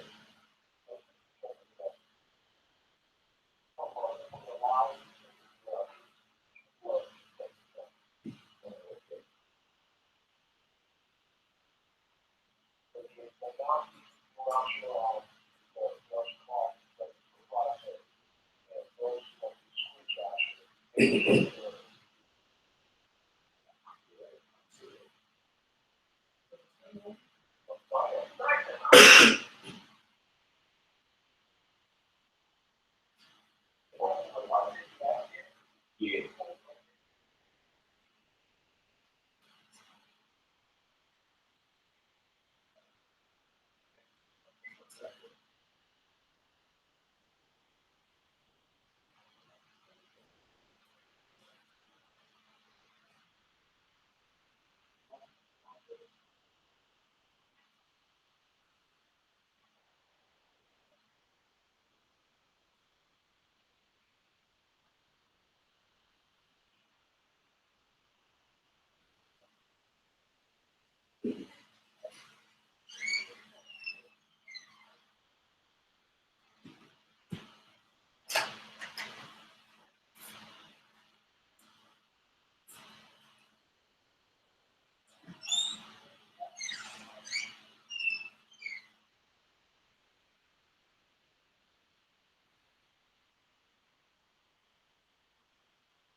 I didn't feel I'm talking. Kind of upset.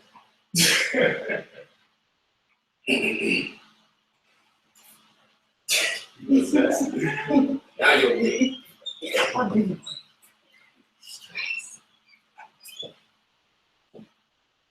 Okay, family. Let's get ready to rumble. I'm back. I am so back. I'm back on so many levels. Oh yeah. This is the number you're gonna call. That was so cheesy. Make sure I never show a piece of white paper like that again. All right, let's see. We could get a little. Yeah, I got you. I was just moving the light a little off, taking some advice.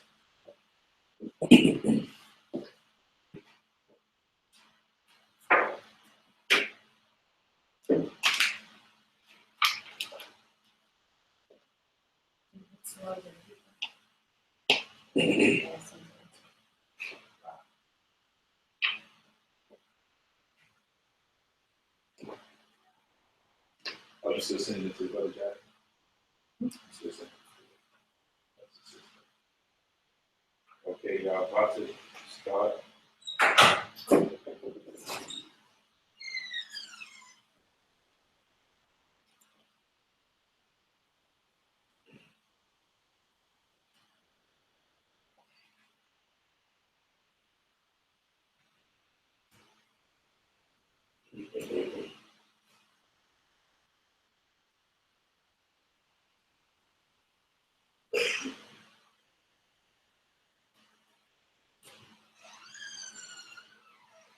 Don't close it.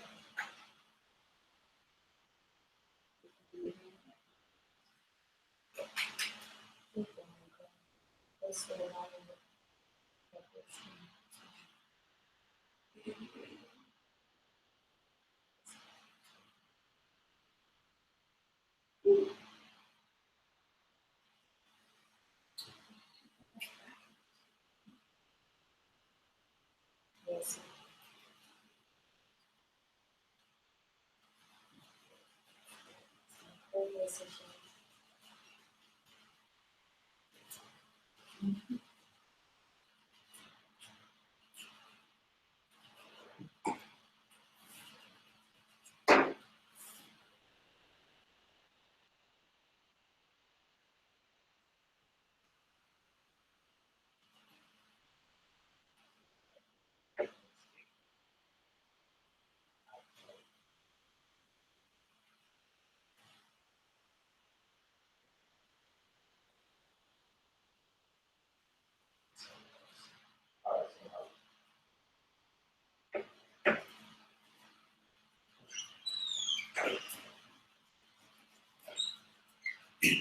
Ready now? Man, I was out here waiting for you. Remember, they can hear you. Streams live. Right. You remember that. What the heck? Oh my gosh, I don't know how that made sense.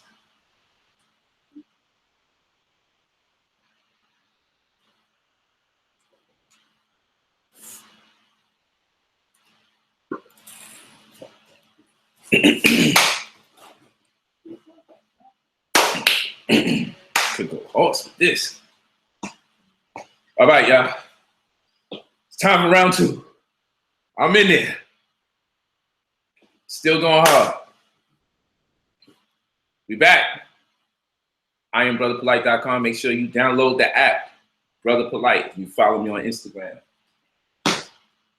Brother_POLIGHT. Let's get it.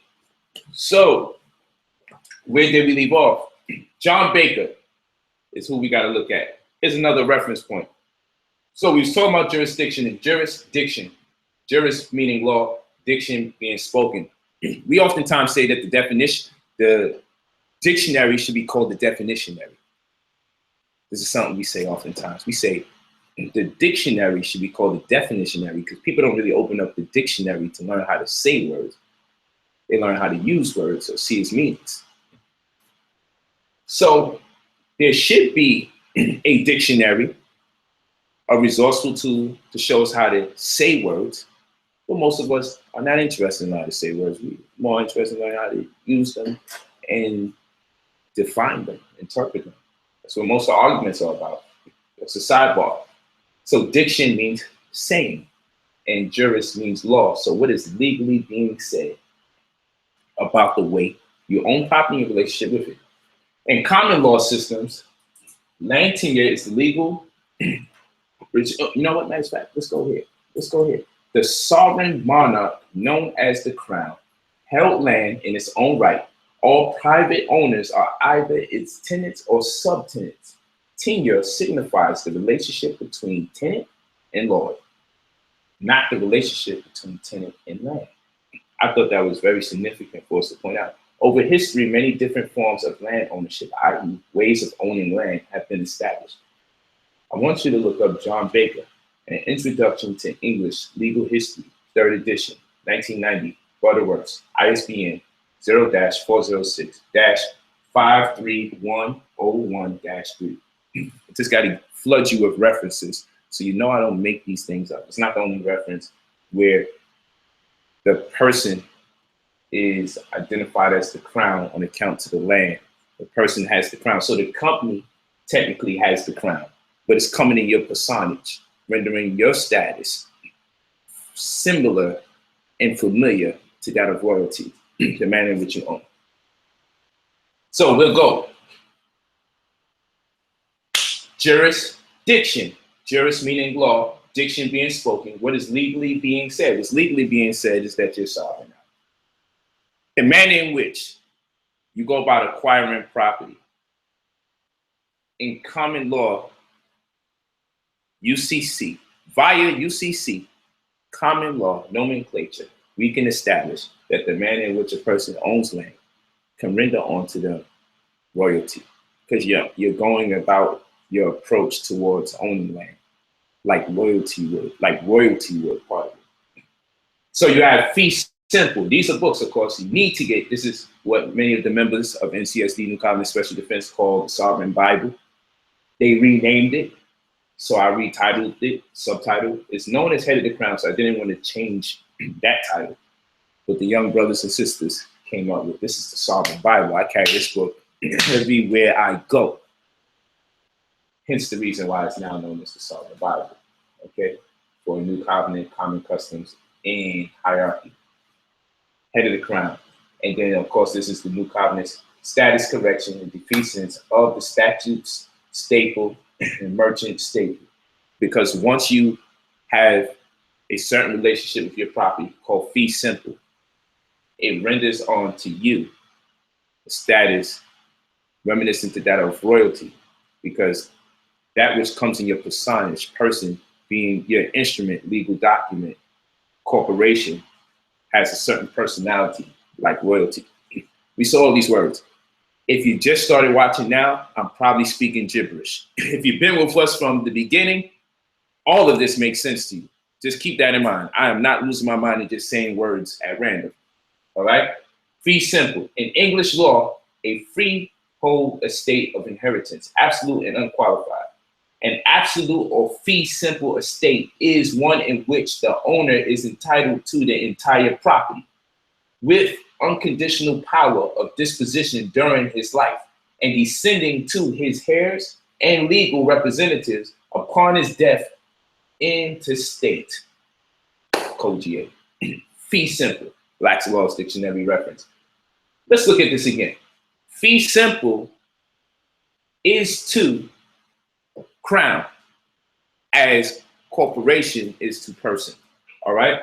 All this merely means is that fee simple is the contemporary form, the modern law approach towards identifying the common law crown. When you go through the right means, security agreement, UCC, financing statement, when you establish creditor and debtor and the relationship thereof, first in time, first in line, that is to say you establish a perfected claim. That is to say you have your own lien on your property before someone else establishes a lien or a debt obligation. You have a fee simple relationship with your property at that point, which is the modernized form or phraseology or term for the common law rendition of the same, crown. So you can say crown or you can say fee simple. We like the more archaic terms. We like the ancient terms. We like the earlier terms, and common law hasn't been revoked. That's what they don't tell people. Common law has not been revoked. So either one is due. I like crown because you understand more so how this represents sovereignty. So when people talk about sovereignty, we're talking about owning our properties without a condition. In UCC 9-105 in parentheses D, it let us know that a debtor can only conditionally own property. And therefore, financial institutions have a tendency to sell you properties with a condition. And this means that they have the intention to solicit the sale of your debt to parties that you have no familiarity with. You think you're only going into contract with the financial institution about your property. But we learn later on, the whole relationship is you and the person who sold it to you, it being the property, not you and the property. You're not paying property taxes because there's a relationship between you and the property. You're paying property taxes because there's a relationship between you and the holder in due course. Because they sell the mortgage note without you knowing. And that's why when people have foreclosure problems, one of the quickest ways to slow down a foreclosure is to draw up a compendium, and inside this compendium of law, simply ask, where is the mortgage note? Where is it? Simply ask, where is the mortgage note? Because they sold it already by way of a condition. UCC 9-105 in parentheses D. They treated you like a serf. They treated you like a servant. They treated you like a subtenant. See, this is what words tenure and everything come into play. That's why it was important for us to learn those words earlier. We'll move forward, but definitely get a hold of the head of the crown and do covenant status correction of defeasance of statute staple and merchant staple. And what happens is, in their jurisdiction, what's legally being said when you establish a fee simple relationship with your property by conducting a perfected claim or a lien on your own property before someone else puts a lien on it, thereby rendering the property a crown under the auspice of the person that comes in the personage of you, person being your company. The personality of that company is a reflection of you, which renders nothing shy of royalty. We're just using the nomenclature of the laws that govern secure transactions. When this takes place, you actually have a staple now.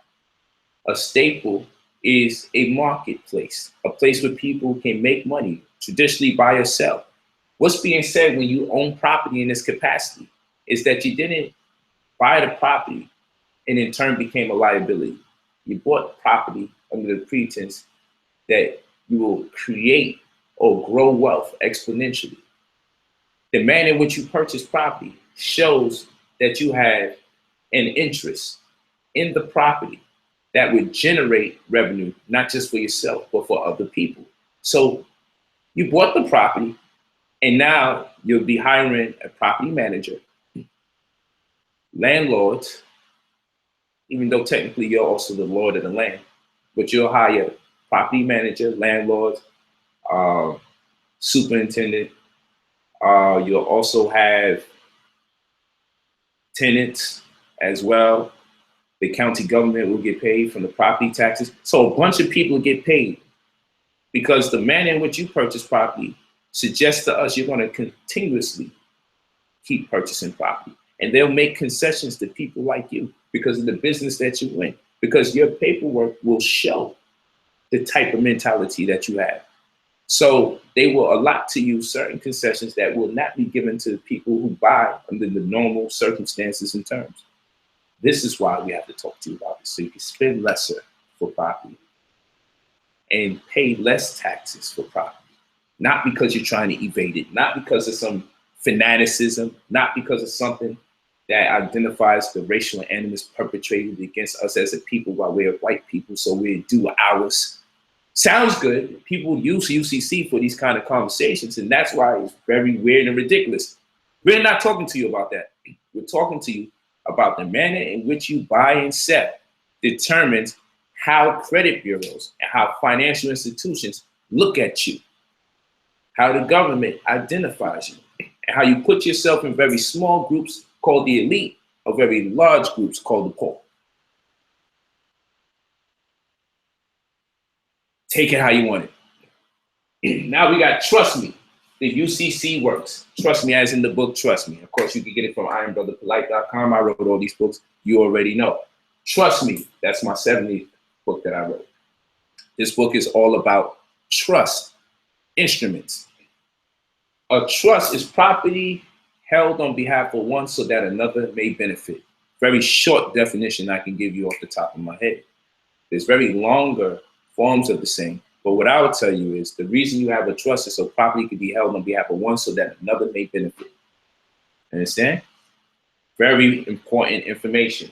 I told you that when you look at trust like this.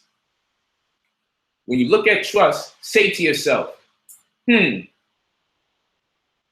lot of the law has its inception in Judeo-Christian theology or presentations that may even go as far back as ancient Egypt.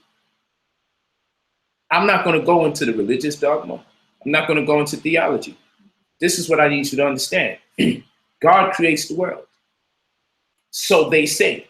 It's rumor. It's speculation. We don't know. But dang, the world looks so powerful. Surely a God must have created it. Look at the intelligent design behind it all. We guess what happens later with all this speculation. Somebody rises amongst us and say, look, God just talked to me directly. like it or not, he gave me some laws, statutes, and commandments. And if we follow these things, we will surely get our inheritance. What's our inheritance? All the benefits from following the laws, the rules, the regulations that's designed for us to do better and live better. And even our children can get, they'll be beneficiaries. Where you get that from? Show me where God is. He communicated with me. He ain't communicated with the rest of y'all. You can take my word for it.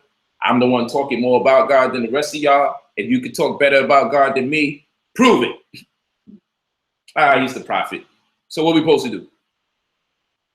And so generation after generation, people follow these laws, statutes, and commandments under the pretense that an inheritance can be passed down in the form of benefit. Now we go to the trust. The trust has a settler or a creator, not too significant to the trust. The whole purpose of the creator creating the trust is so the trustee can run everything. So the trust was only created. Trust is like the world. And the trust was only created for the purposes of giving the order of the trust to the trust prophet, so to speak. After that, the creator or the settler, which is the term, settler and trustee, grantor or grantee, okay? And so forth and so on, grantor or grantee. We're going to use settler and trustee, or truster or trustee, right? But we use settler. The settler of the trust, this is how trust is set up, is the creator. Two main things take place. One, you'll never have to talk about the creator after it's been created. And two, the creator only created for the purposes of turning over all power of responsibility over to the one that hearkened to the call, the one that has made suitable proficiency in the preceding degrees, whereby they can actually execute the will and pleasure of the creator, which was simply to follow the laws, statutes, and commandments if it's religion. But if it's business, to see to it that the trust never accumulates negative asset value. That is the goal, to see to it that the trust never accumulates negative asset value.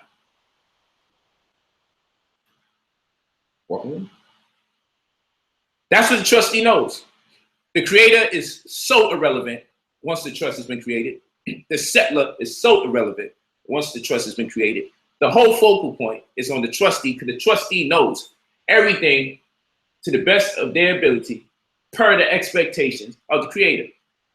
And guess what?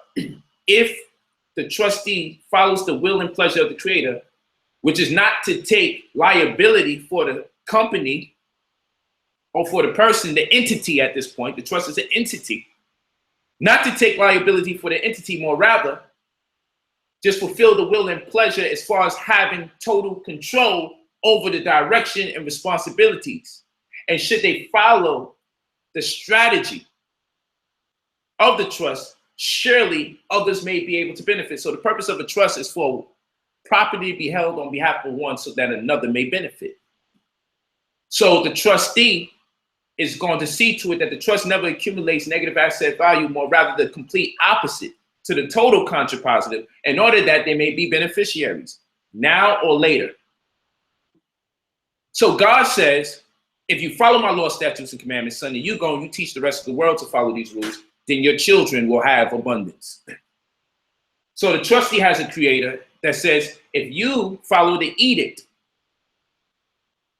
of the trust and see to it that it never accumulates negative asset value by way of the intelligent design of this trust, then surely you will have a beneficiary. But if anyone asks who created it, that answer is null and void. Why is that important? Because the trust is a person.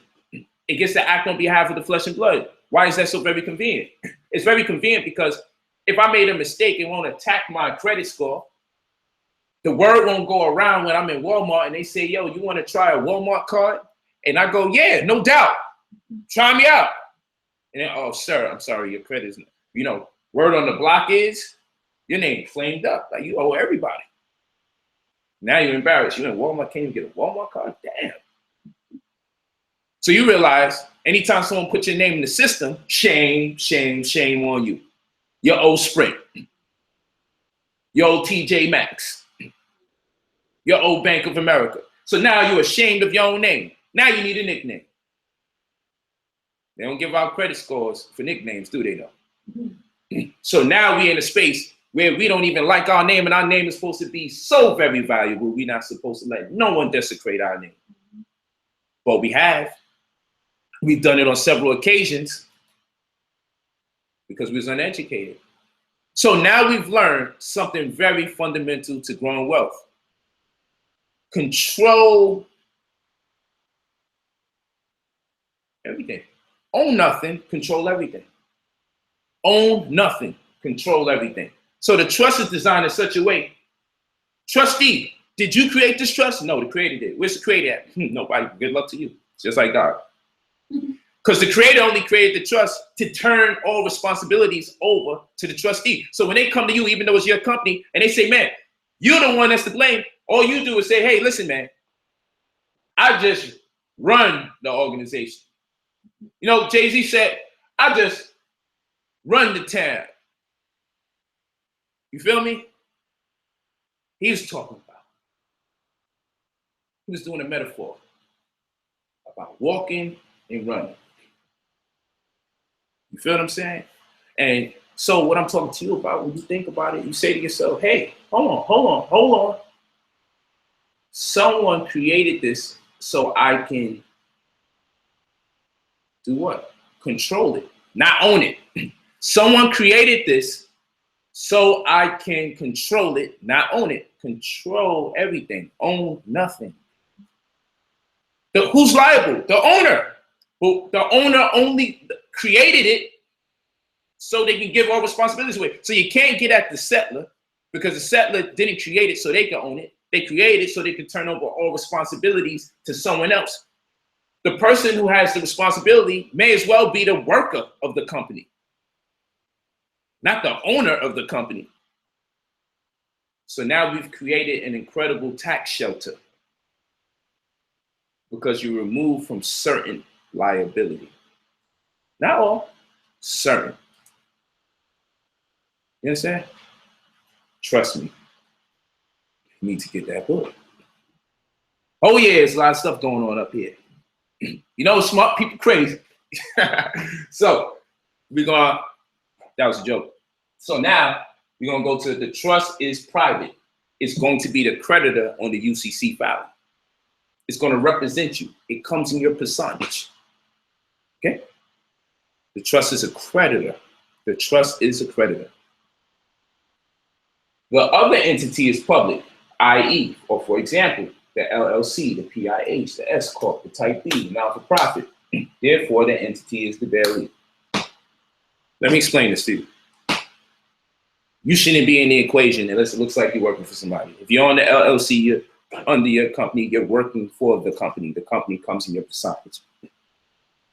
You shouldn't be putting your name all over the place. Listen to me carefully. It's going to hurt us.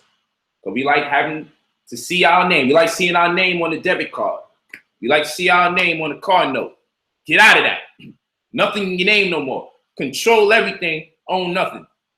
The wealthiest man to live in America, the only thing they can find is a car less than $5,000 in his name. His sons, they had to stop his sons from trying to control or buy all the gold and silver in the world.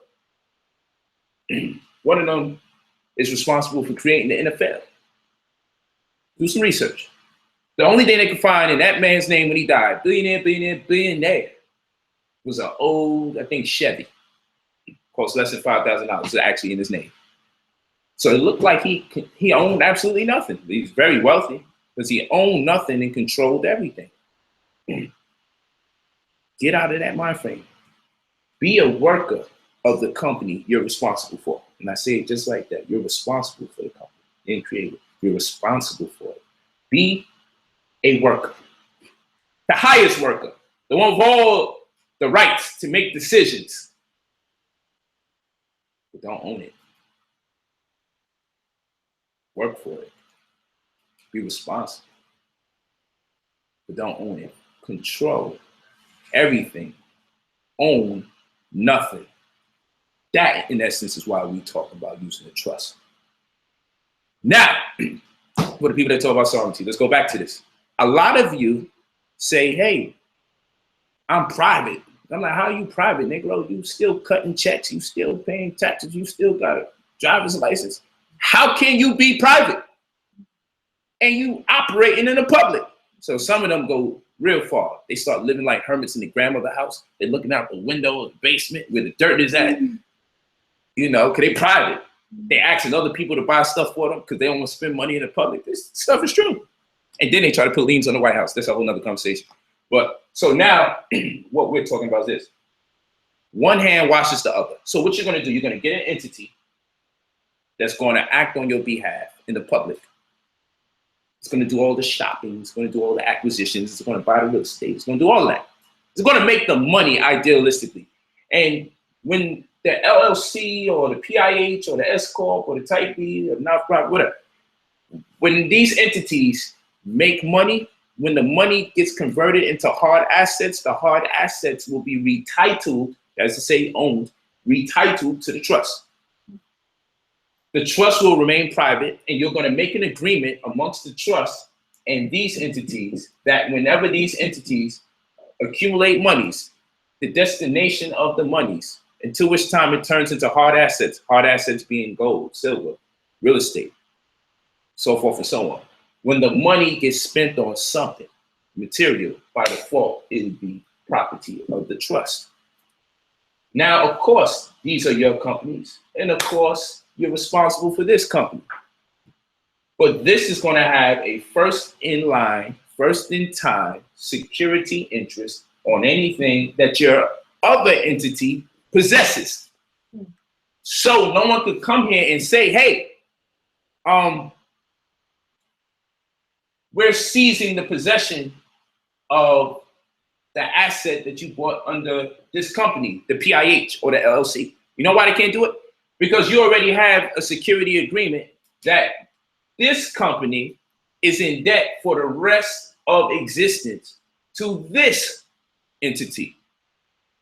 So you got a perfected claim. It's perfect. Because now no one can't seize any assets because first in line, first in time, this is law. Whoever has the lien first, all other secured parties have to wait in line. Where are you going to draw this information up at? The UCC 1 financing statement. You're going to establish the relationship amongst the debtor and the creditor. The creditor is only birthed because the creditor is only birthed because the debtor exists. The creditor is only in existence because the debtor exists with an interest as well. The debtor has an interest, and that's why the property has to be collateralized. Should the debtor fall through on its bond, the creditor seizes the asset in question. Again, this is what you call perfected claim. This is how you establish the fee simple relationship. This is the land of the crown doctrine. How do you beat, by convention, the superior lien holder to the lien? When you create these entities, you make one the debtor, you make one the creditor, you make this the obligor, you create that concept, the grantor, the grantee. You create this construct. The trust in it of itself behaves the same way the UCC financing statement is going to behave when you deal with two of them like entities. So when you, let's say you got the LLC, because many people got an LLC, you say, hey, you know what? From this point forward, everything that my LLC gets by default belongs to the trust, because my LLC is in debt to the trustee. Your LLC is going to be in perpetual debt to your trust for the rest of your existence. And guess what's going to happen? That means everything that takes place after that financing statement has to render any claim questionable. And it'd be very hard for someone else to make an enforceable claim, because by enforce, we mean there's a paper construct that exists. There's an instrument that exists, and UCC 1 filings have filing numbers so you can see when the agreement took place. And if we see that the agreement precedes any purported enforceable claim, it now becomes a condition of first in line, first in time. Hope y'all walking with me, because this is where you make your money. This is how the properties become cheaper. The way you go about doing what you do takes this to a whole nother level. It helps you defer taxes, purchase things for cheaper. It's just real talk all around the board. And you thought you was getting something on them free streams, but this is just concentrated data. You was getting something on those free streams. What is a secure party? We go back to this definition again. I told you sometimes we got to say things over and over. This is our private time.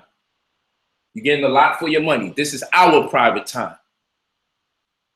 So I'm not concerned with being too lengthy right now. I could have said, man, in 1 hour, that's good. In an hour and a half, we good. We out of here. I gave you out more. Yeah, how much are you really paying? Technically, the class is $30. I'm good. Because every hour, it goes to $15 an hour. Every hour, it breaks down to $7.50 an hour, but do for 4 hours. I'm not over here thinking that this was designed so I can drill these points home. Because I need to know when people will go out here in this world and they benefit, they can say, you know what? Thanks to New Continent, thanks to NCSD, we have become the benefactors of that which they taught. Let me give back to the community. That's my goal, to make enough individuals and individual success so they can make us a collective success as a community. Hope it makes sense. That's the goal. So what is a secured party? The lender or seller who is holding the security interest, remember we need that first, or lien that is against an asset that has been pledged. Secured parties are paid first before the unsecured ones. There we go. Now, I told you earlier I was going to go back to this. Secured parties are paid first before the unsecured ones. We gotta make a face to that one. Let's go back. What is a secured party? The lender or seller who is holding the security interest or lien that is against an asset that has been pledged. Secured parties are paid first before the unsecured ones. I told you earlier we was going to go back to this. Secured parties are paid first before the unsecured ones. I just showed you how they get paid first before the unsecured ones. And the problem is the unsecured is going to grow insecure when they find out you beat them to the punch. Understand the strategy, family. First in line, first in time. I don't make up these sayings. These are terminologies. I'm not putting my own terminologies here. Nothing that I've been saying, nothing that you see posted up here is the way I like to speak, and I want to create culture out of it. We're going to create culture out of growing wealth through strategy. That's what we're going to do. I just put this information in sequence so it can be more coherent, so it's easier for you to assimilate the data in real time. So you can reference the information because it tells a story.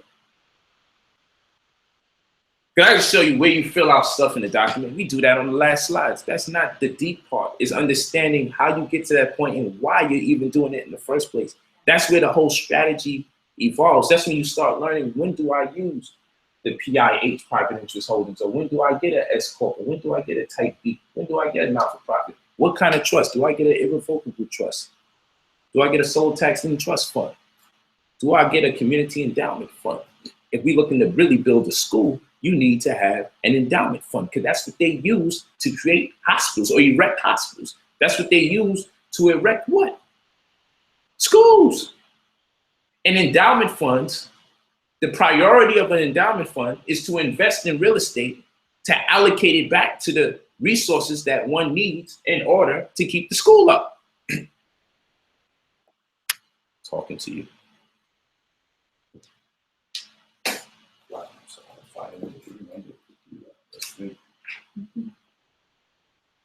neurons, man. Neurological explosions is real. I'm having them. I need some more light here. I need it. Working for me today. Nope. I think I need more light. But it's all good. Just understand.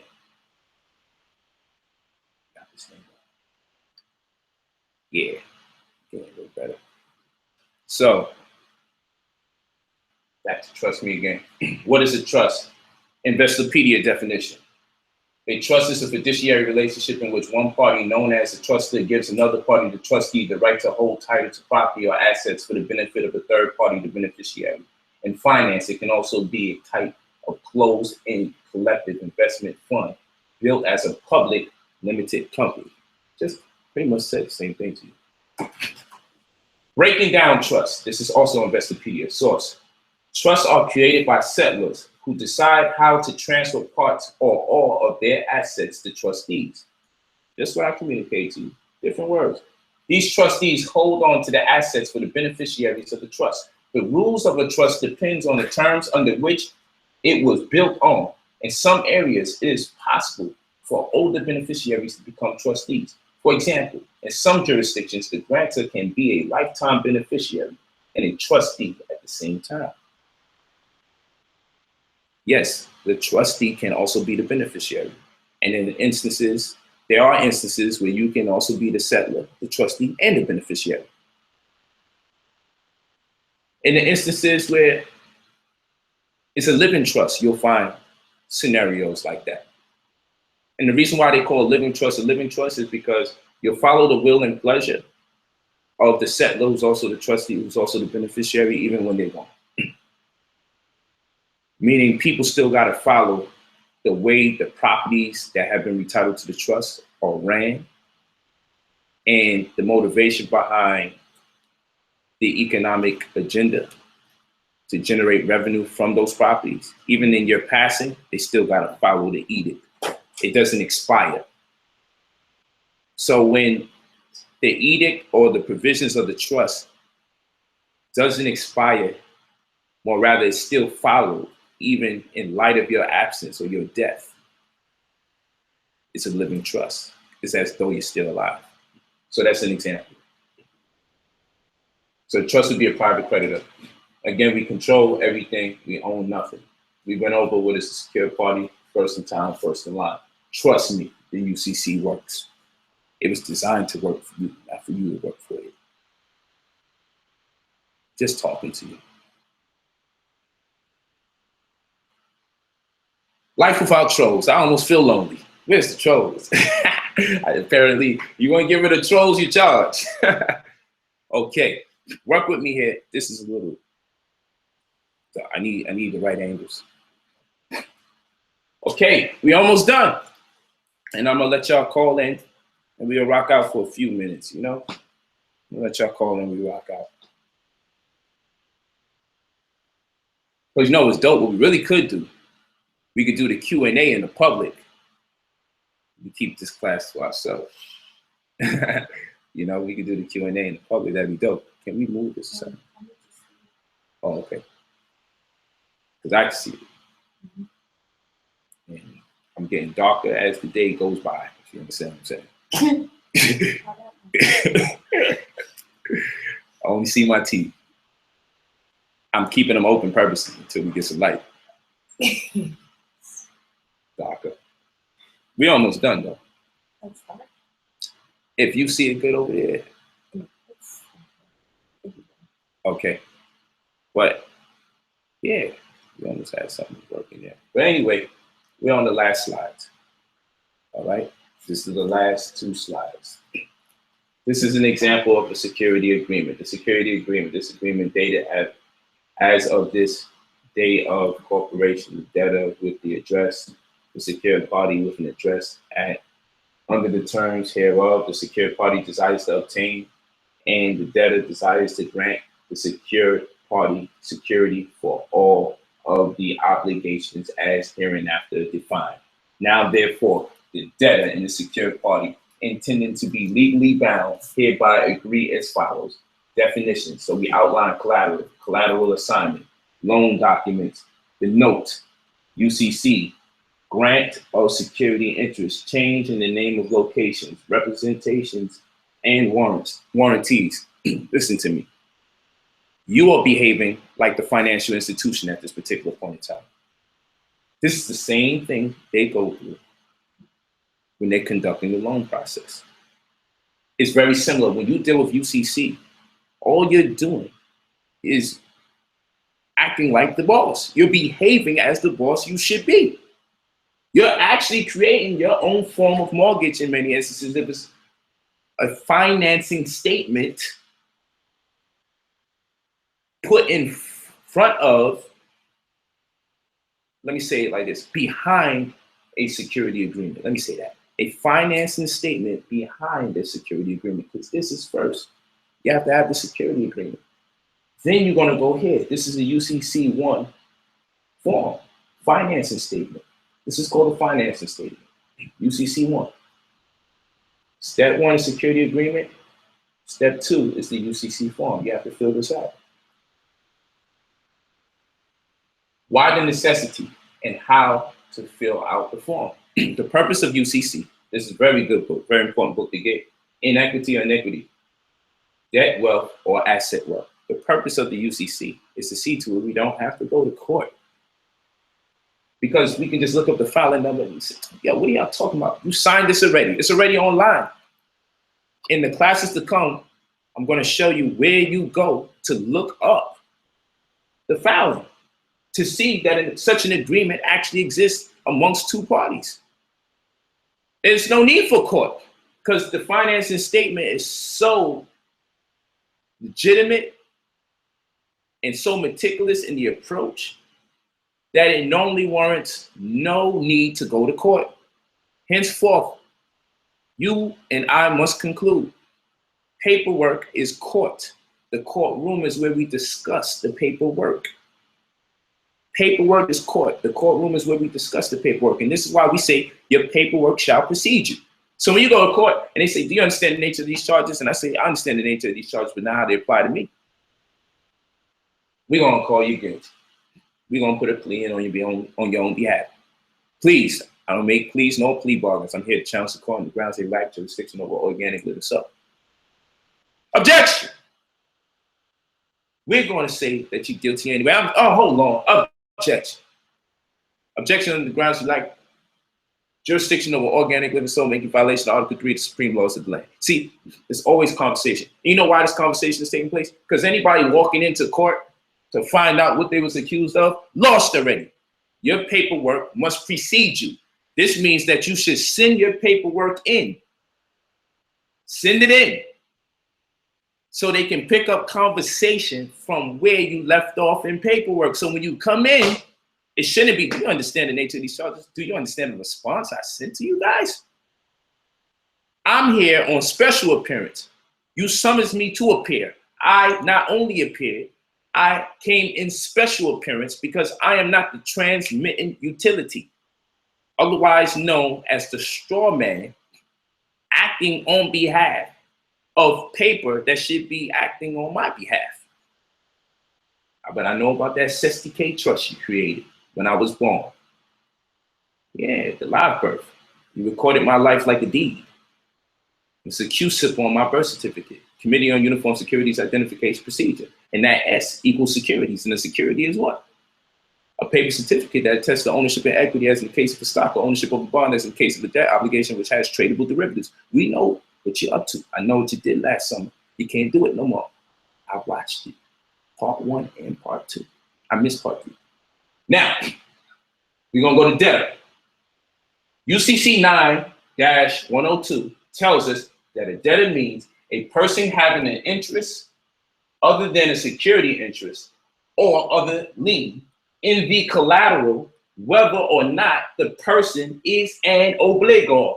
The person, please keep it in mind, we're not talking about you, right? But in many instances, we put ourselves in that position. Under normal circumstances, this should be a company. A person having an interest, because the only reason you're going to debt because you want something in exchange, other than a security interest or other lien. Now, let me explain something to you. When you are truly when you establish true business acumen, the only reason you extend the loan is because you get more if the person fails. You're not trying to get equal. The only reason you even loan anyone anything is because the pot of gold is if they don't come through, not if they do come through. That's the only reason you extend a loan. The only reason you sell a house and you have a security agreement is because whatever you get in exchange for them not fulfilling their goal is greater than the house. When you think like that, you get more. So understand, in essence, what it means to be a debtor in retrospect to what it means to be a secure party, or what it means to be a secure party in retrospect to what it means to be a debtor, because the secure party is only birthed in light of the fact that the debtor has an interest. And now the creditor is going to securitize that interest when the debtor collateralizes the property.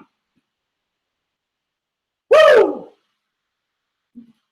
This is some powerful information there. We don't teach it in the community. It's powerful. If I were to upload this whole video right now, the world wouldn't even understand. The black world, the Pan-African pro-black, step on the white man's neck, kill them all, kill the babies. This is where you do your banging. You get yourselves out of poverty. You establish yourself in the name of excellence when it comes to getting gains.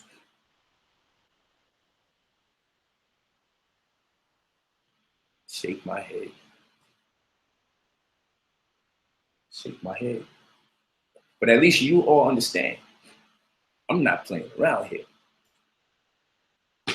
Let's go. UCC 9-105 in parentheses D. And don't think you off the hook, because for some of these streams, I will invite y'all to come in at random and I will ask you to fill out the documents the right way, live in front of everyone. And we will chastise your ass if you make me look like I didn't teach you. It's going to be fun, though, so don't feel no way. But I'm going to roast you, and I'm going to suggest everyone do. You better mail me an apple in advance. UCC 9-105 in parentheses D, a debtor can only conditionally own property. It says a whole lot of other information. It has a whole lot more there. I just want you to focus on the fact that when they deal with you like a debtor, that means the intention is to make more money off your failure than to make money off your promise. Need you to understand that. The laws that govern secure transactions. That's why they want to securitize this agreement, because they're saying to themselves, if I don't get what I'm supposed to get, damn, I'm going to get exactly what I really want. Listen to what I'm talking to you about. What are our UCC goals? And I want everybody to know that this material is copywritten. So the false publication, reproduction, and pictures, but it's true. Don't play with me. So what are our UCC goals? To create public notice of registered lien. We are registering the debt obligation. We're registering the promise that someone made to us. We're behaving just like the banks. When it comes to mortgages, it's almost the same thing, just on an individual level. And by individual, we mean the company acting on your behalf. Stop thinking it's about you. Once you remove yourself from that entity, you can really operate. What are our UCC goals? To create public notice of registration, or pardon me, to create public notice of registered lien. You're going to record with the Secretary of State or County Clerk Office. The debtor will transfer security interest in Section 4. I'll show you what that means and represents. You are establishing a realm of recourse via perfected claim. This means you solidify the fact that you can prove this person owes you, and you don't have to pay legal fees trying to get your monies back. The process is more efficient because you use the financing statement. If you rely on the courts to do what you could have done yourself, you're going to be paying a bunch of people, especially the higher the dollar amount, to the security interest. Save yourself the money and do the filing yourself. Walk with me. You are establishing a realm of recourse in light of your perfected claim. I want y'all to say that. You're establishing a realm of recourse via perfected claim. Say it with me. You know I see you out there. Say it with me. Say it with us. Say it at the same time. You are establishing a realm of recourse via perfected claim. Let's do it again. You are establishing a realm of recourse via perfected claim. What are our UCC goals? To establish a realm of recourse via perfected claim. It should always sound like that. So why y'all dealing with UCC? To establish a realm of recourse via perfected claim. And what does that mean? I want to save me money if somebody owes me money for something that's a large dollar amount. I don't want to wind up spending just as much as money as due to me. Isn't this the reason why we allow people to just get away with owing a bunch of money? Because we say to ourselves, it's going to cost me more money to get the money back. But this is how you stop that situation from arising. When people owe you money, you be like, man, but damn, by the time I pay for some legal help to get that money, I'm going to be spending more money to get the money back. And court is going to take entirely too long. But court, no, you mean the courtroom process is going to take too long because court is the paperwork. And the courtroom is where you discuss the paperwork. And before you go into the courtroom, your paperwork shall precede you. It's a strategy. You can't tell me you're not getting the jewels. We blinging all day, all over this information. Come on. This type of information get you robbed in the hood, blinging late in the night.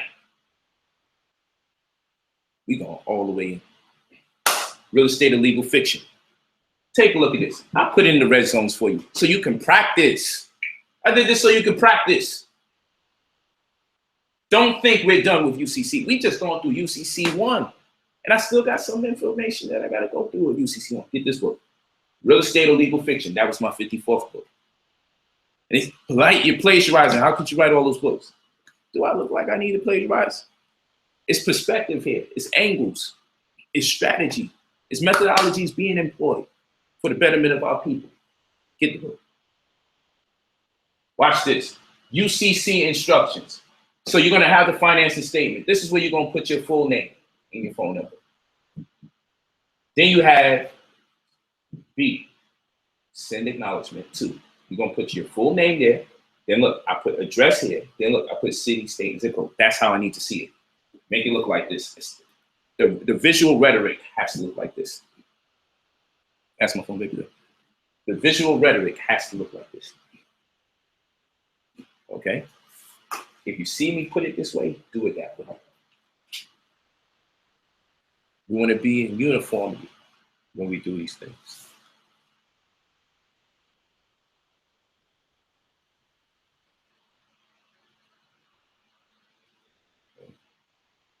But definitely understand that this is copyright material. I don't feel I have to say it to you, but I know I should, but I know we're on the same level here. You feel me? You're going to get your data. You got the PDFs. I'm asking you not to share damn PDFs. We got to treat this like college. Now, I mean, you share the wealth of knowledge with your family and everything. Put that in here. Encourage them to get that in here. And then drive them to come over here. Because when you do the work, people don't appreciate it when you just give it to them. I'm telling you, they waiting to see if it works for you. And if it works, I'm going to do it too. I'm telling you, I know our people. You know our people. You know they told you that. Yo, when it works for you, you know, they think you dumb for going to school on Sunday and it's not even church. Come on. Look through that PDF. You got everything that I did. You got everything. Print it out. Create a traffic keeper. Make it go in order because I'm loading up. I just want to give you an idea of how intense and accelerated the course is going to be. Because with each course, you're going to have even more slides. Because my goal is to get you to standard. And in order to get you to standard inside of these 4 classes, I mean, there's other approaches and angles you take. There's other scenarios, I should say, not approaches and angles. There's other scenarios that we'll have to talk about. But right now, these 3 classes about estate status was designed in such a way for you to really, really get it. Okay? And those of you that got the 4 package deal for the health class, you saved yourself some money because that health class is going on sale for $50. So when you bought this package and saved $20 because you bought the $100 package because you included the health class as part of 4 classes with 3 real estate classes, not only did you save 20, but you saved 20 more. So you saved 40 because the dollar amount is going up. Right? I did that as love for the people who take this information serious so you can use that money you make and put it into your body. Stop giving all this money to these houses. Take care of your real house. Take care of your real temple. That's why the class is constructed that way. So when we go on the 4th class, you can take care of the body because you can rest assured you took care of the money. You got to always find a way to put health into the system. You got to do it. Those of you that are on, if you're having a problem finding the PDF, or check your email because it's definitely been sent to you. But even still, don't worry about it. We got you. Okay? We got you. So your LLC, your non-for-profit name, that's what we're going to put. Organization's name, you're going to put your LLC here, right? Or your non-for-profit. Whatever company you're dealing with, that's what's going to go here. Don't you dare put your actual name here. We're not doing that. You got to have more than one company. You can put your name there. But we're doing this under the pretense you following this strategy as taught to you by Brother Polite. Put your company name here. Your mailing address is going to go right here. Your corporation, type of organization is going to go right here. City, state, postal code. If you see me put here between 2 places, that means you're filling out both sides. Jurisdiction of organization. Organizational ID number. If any. So you put that here, or you put the word none. Some people put EIN here. We'll discuss that another day. X marks the spot. You're gonna put none. If there's none here, you're gonna hit X. You're gonna go down here, individual's last name, self-explanatory. First name, self-explanatory. Middle name, self-explanatory. Mailing address, city, state, country, all self-explanatory. Then you have the debtor's interest, collateral, and property data. Don't worry about the fact it's at the bottom, because it is at the bottom of this financing statement, but here's the bottom of the financing statement. Technology, people. So, debtor property list. You're going to have the list of the properties that the debtor has that's part of this agreement. It's going to go right here. I was telling you at the bottom, there's a filing number. So what we're going to do in the classes to come, we're going to actually look up the filing number. We're going to look it up. We're going to look up the filing number, and we're going to be able to find whatever agreement we created when we do the filing. So you can understand that whenever there's a discrepancy, we can go to the date that this thing was put up. This is beyond notary, family. This is beyond notary. So whenever you're transferring property, whenever you're buying property, selling property, you want to have the UCC locked in. Okay? You want to have it locked in. Filing number, right there. You'll be able to look it up and say, oh, on this day it was put up. It's going to be public record. People can go online. It goes beyond the little notary that's taking place. And people are like, yo, we got to find the person who notarized the document, who wrote it into their little book. It's how the pros do it. Welcome to the NBA. Welcome to the NFL. That's how we do it.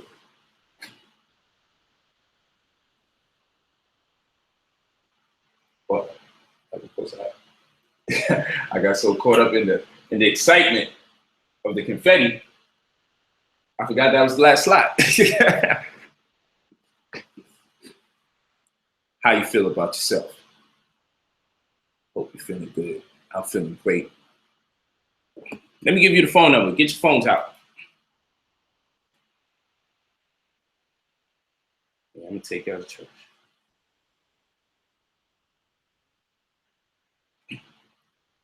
Get your phone out.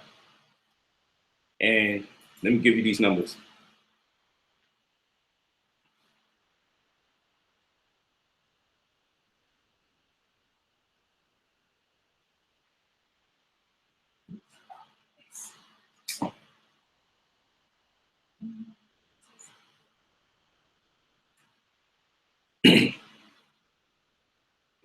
Man, someone said there hasn't been a leader to do what you're doing. I don't know how you deal with the community after seeing all this information. It must be real love. That's what's up. Okay, so let me go to see.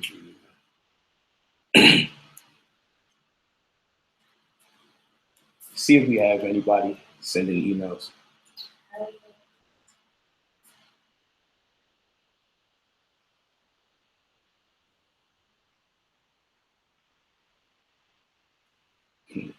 Yeah, right. Do that.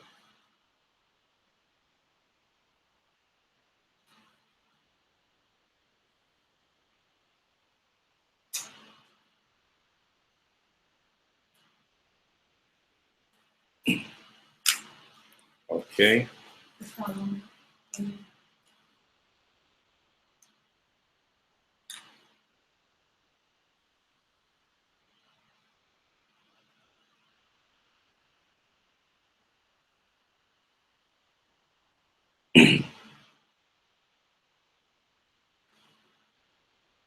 Right now, family.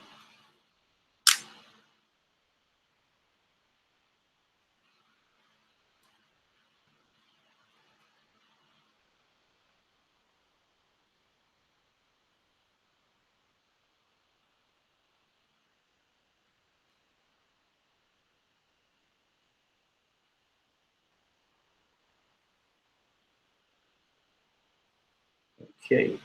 Okay, let's get it. Let's get it. You're doing great here. Can't lie. Let me give you the phone number. 818-650-7402. You should have this number in your email somewhere because this was the customer service line in case you had a problem getting on. Let me give it to them one more time for you to that. 818-650-7402. 818-650-7402.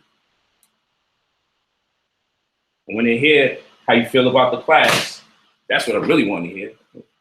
You know, I want to hear it. I want to see how you feel. Got to answer this. Somebody answer this. 818. Oh, it's probably someone calling. My bad. I'm so busy. Like, someone answer the call, please. Let's go. Hello? Okay, hold on real quick. Let me. No. Yeah. Yeah, hold on, my brother. I'm about to put you on live so everyone can hear you. Please put that on speaker for me. I don't know what's going on with the phone. There we go. Okay. Brother Polite. What's up? What's your name? Where you from? Simon from New York. New York. Hold on real quick. Let me get someone on the other line. Tell the person on the other line, hold on, and we'll get back to them.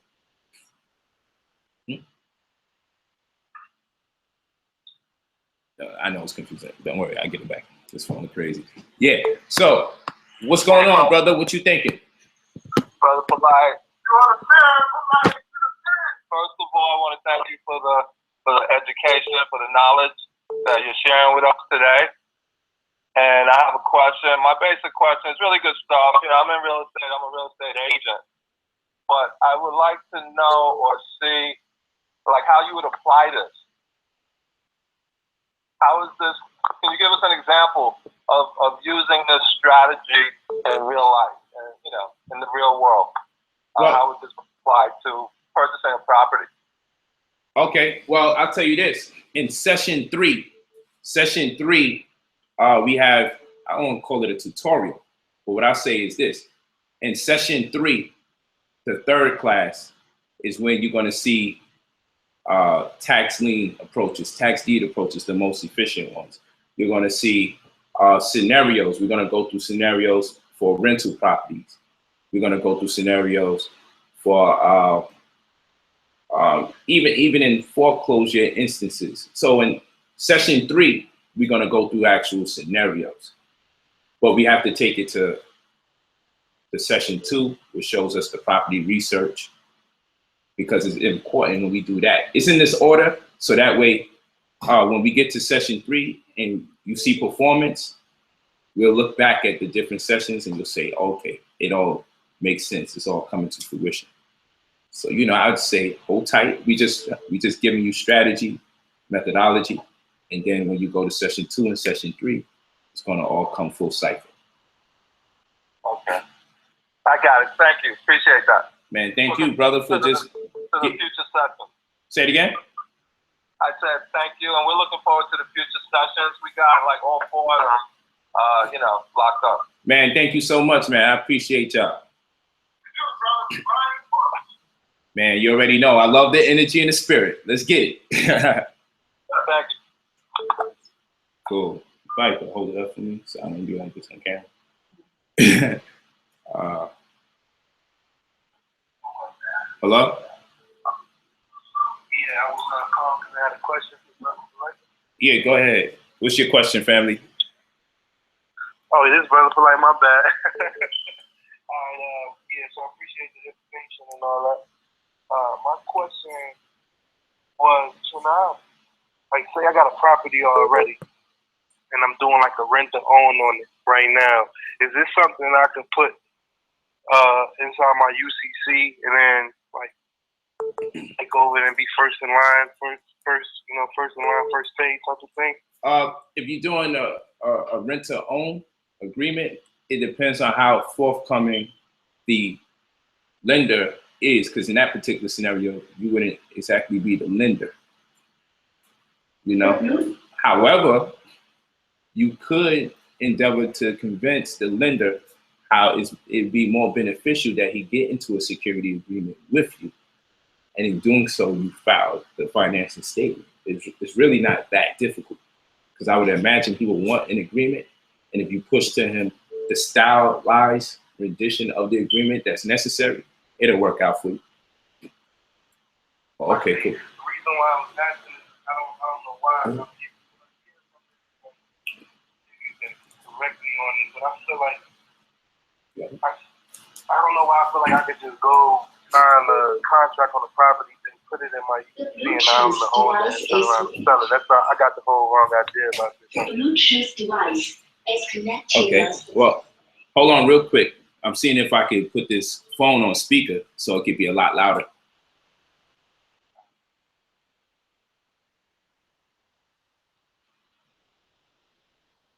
Okay, just hold tight. You know, the phone lines is off the chain. Hold on real quick, family. You could cut that momentarily. Hold on tight. Hold tight. I thought we was gonna have a chat, so I didn't prepare for this, so I'm just working to see if we can get it to be louder so you can hear people's questions and comments.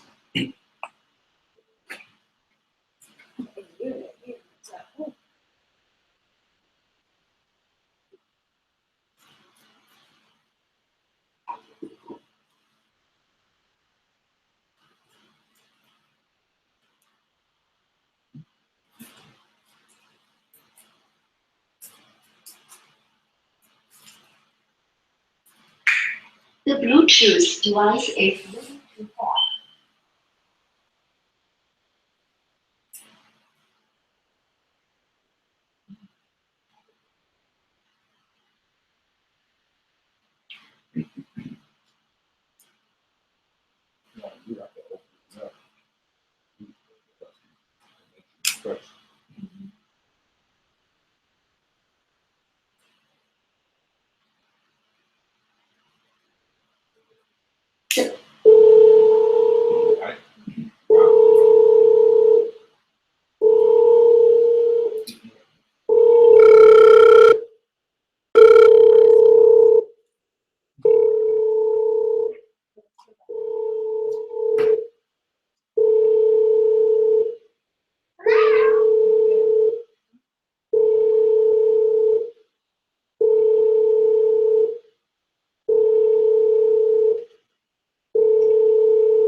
What's going on? I'm trying to answer the phone. Press up. I haven't tried that.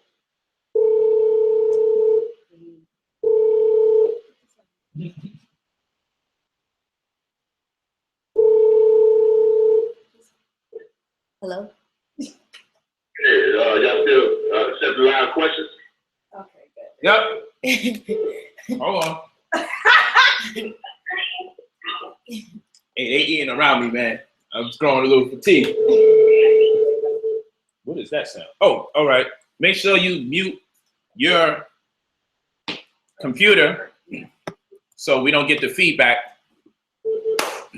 We got you on deck right now. We're live. We can hear you. This is exciting. We ready for your question? And my question, Brother Polite, first of all, I'd like to say thank you. And for our knowledge and sharing it with the community. I have a LLC company, which is a trucking company. Yes. And would that apply to me putting all my trucks under the LLC? Yeah, your trust would just establish a lien on the LLC to render on to the trust the assets of the LLC.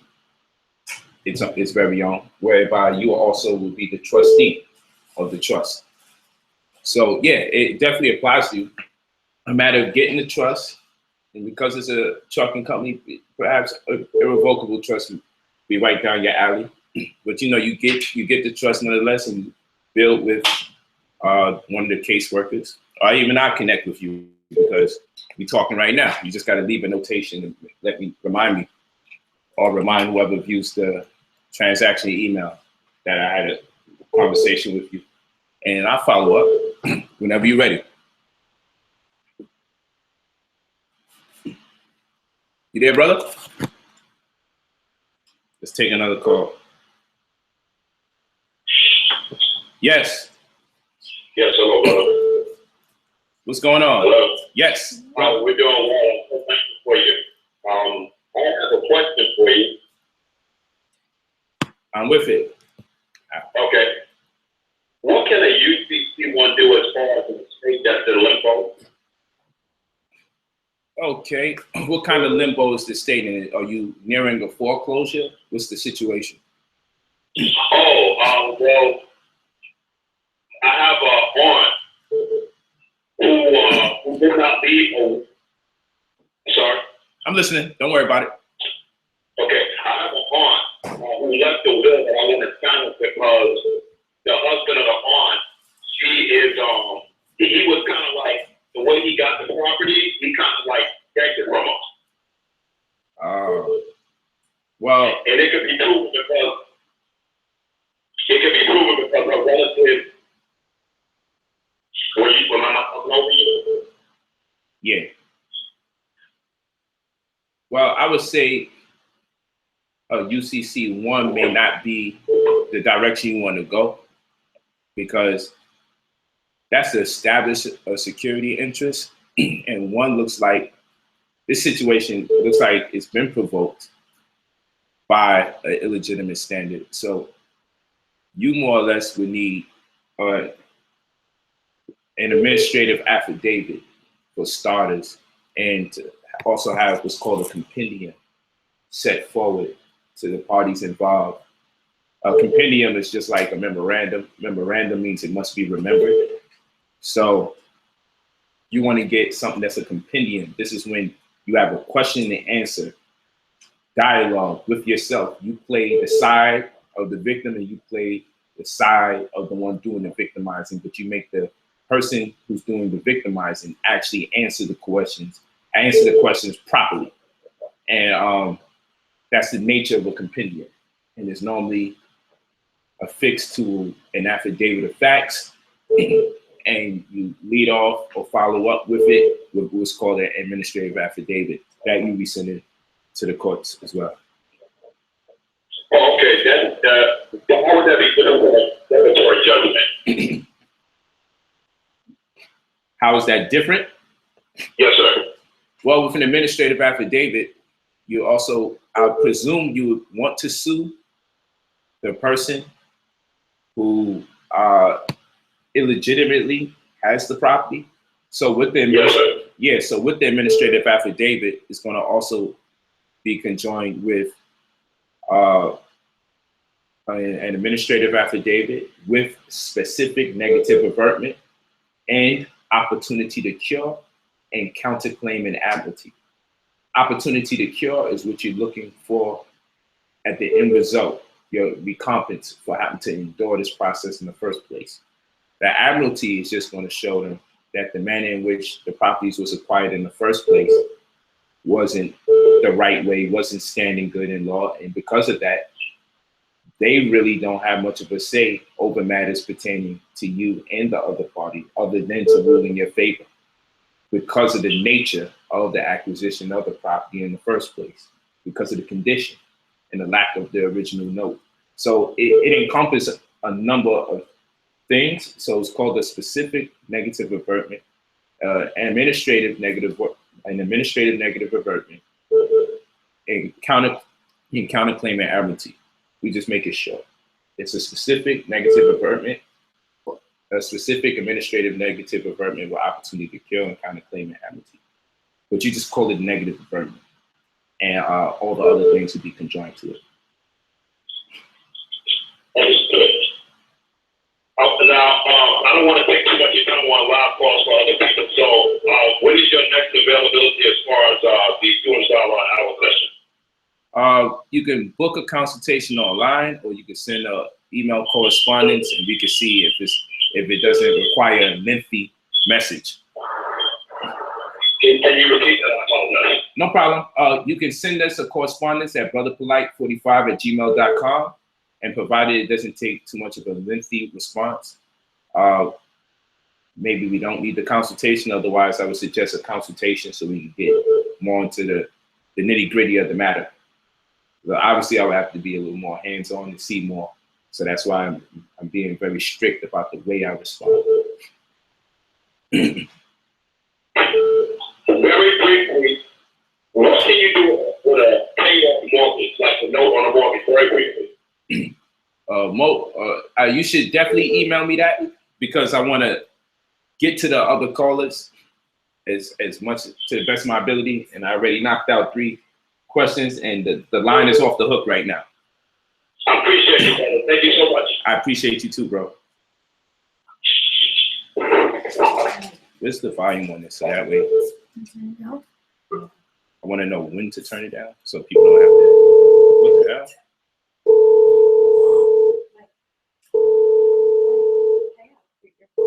I'm calling somebody? Hopefully they called us first. I don't know. That's incoming. Okay. What's your name? Where you from? Yeah, hi. My name is Ron. I'm calling from Oakland. How you doing? Peace, Ron.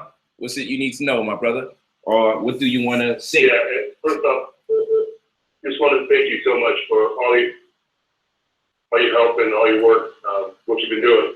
My question is very simple.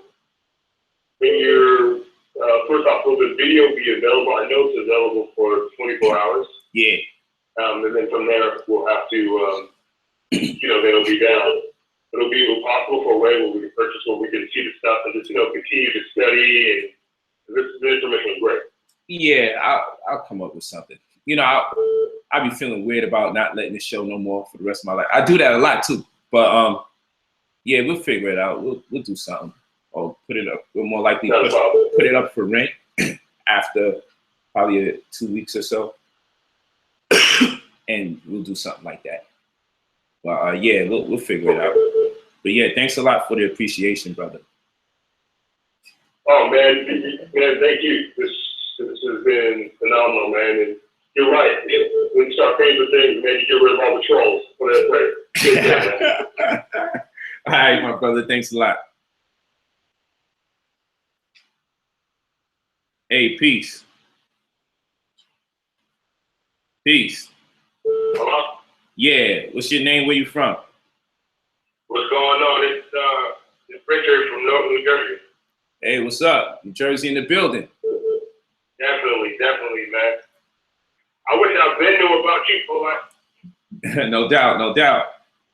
So this is a quick Q&A questions, right? Yeah. We take a question. You keep it moving. I can ask you anything, or do I got to be about the UCC? To preference UCC. I mean, I ain't knocking you. People will. Do what you gotta do, brother. Let's try to keep it UCC if possible, or something based on the presentation, so it can match all the data. Okay. Quick funny story. The other day you was doing a child support video, and I was watching it, and my girlfriend came in shaking, saying we're expecting. Okay. So, I mean, she's doing the Queen of Florida thing right now. She's actually in Brooklyn. No doubt. But I wanted to ask you something I can implement right now. I know we're going to health course soon. Yeah. Like I want to increase my memory, so when I get all these information, I could learn it and retain it more. Did you pay for the 4 course or 1 Yeah, class? I definitely did. Oh, so you good, because that 4th class, I'm gonna show you herbs that we mix and how to boil it and or cut it to the amounts for the purposes of making sure that you get your memory popping. So you definitely want to check that out, man. You had me scared. You made me feel like when you found out your wifey was conceiving, she might put you on child support. You had me nervous, man. I'm not worried about that. She's not with that. She'll never do that. That's great, man. That's great to hear. And she's in good hands with Queen of Folk. Yeah, she's conscious. She's very much in good hands. Let me get these other callers, because I also. My question though. Oh, go ahead. Yeah, being that I'm Haitian, and I heard you say.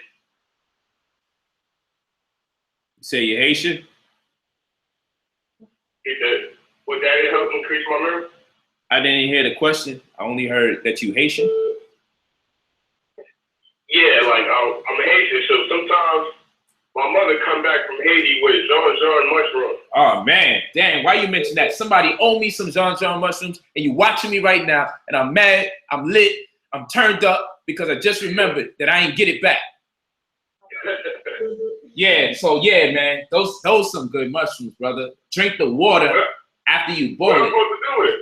What you supposed to do with it, man? Come on, Haiti. You can cook with it. You can boil your rice with it. The rice gonna come out looking all black.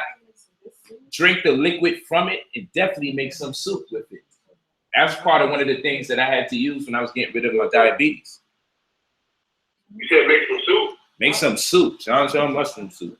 All right, I already do all the turmeric out, so I'm gonna put some lentil in there. That's cool, right? Yeah, you can do that.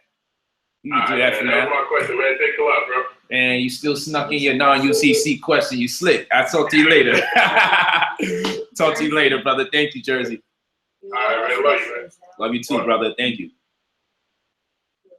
Hey, it's Brother Polite. What's your name? Where you from? We on the lines. We killing it. Yo. Where you from? The East Coast? What's going on? This kid from Brooklyn. I met you at a safety joint. Yeah, I know you. met you at a few times in Ohio. I know you from Brooklyn with the yeah. What's up? Yeah. So the bullet point. Yeah. How to conduct, how to secure the transaction. Learning about the common mistakes. Why is it necessary to use the UCC? Yes, sir. I just want to go over those things again so we can know that we covered those points. How long will that take, brother? Yeah. I want to make sure we don't consume too much time. Let's do our best to keep it going because we got a lot of people calling. Go ahead, my brother. I'm with it. I'm telling you, be as conservative with time as possible. I'm with it, brother. All right. So what I'm saying is, can you go over the bullet point? Can we go over the ones that you have specific interest in? That might make it quicker. Is there one that you need more data on or something? Common mistakes.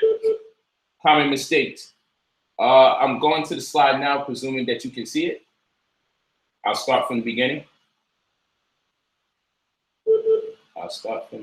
Hold on. Okay. So this is what we'll do. You want to know about some of the common mistakes when filing.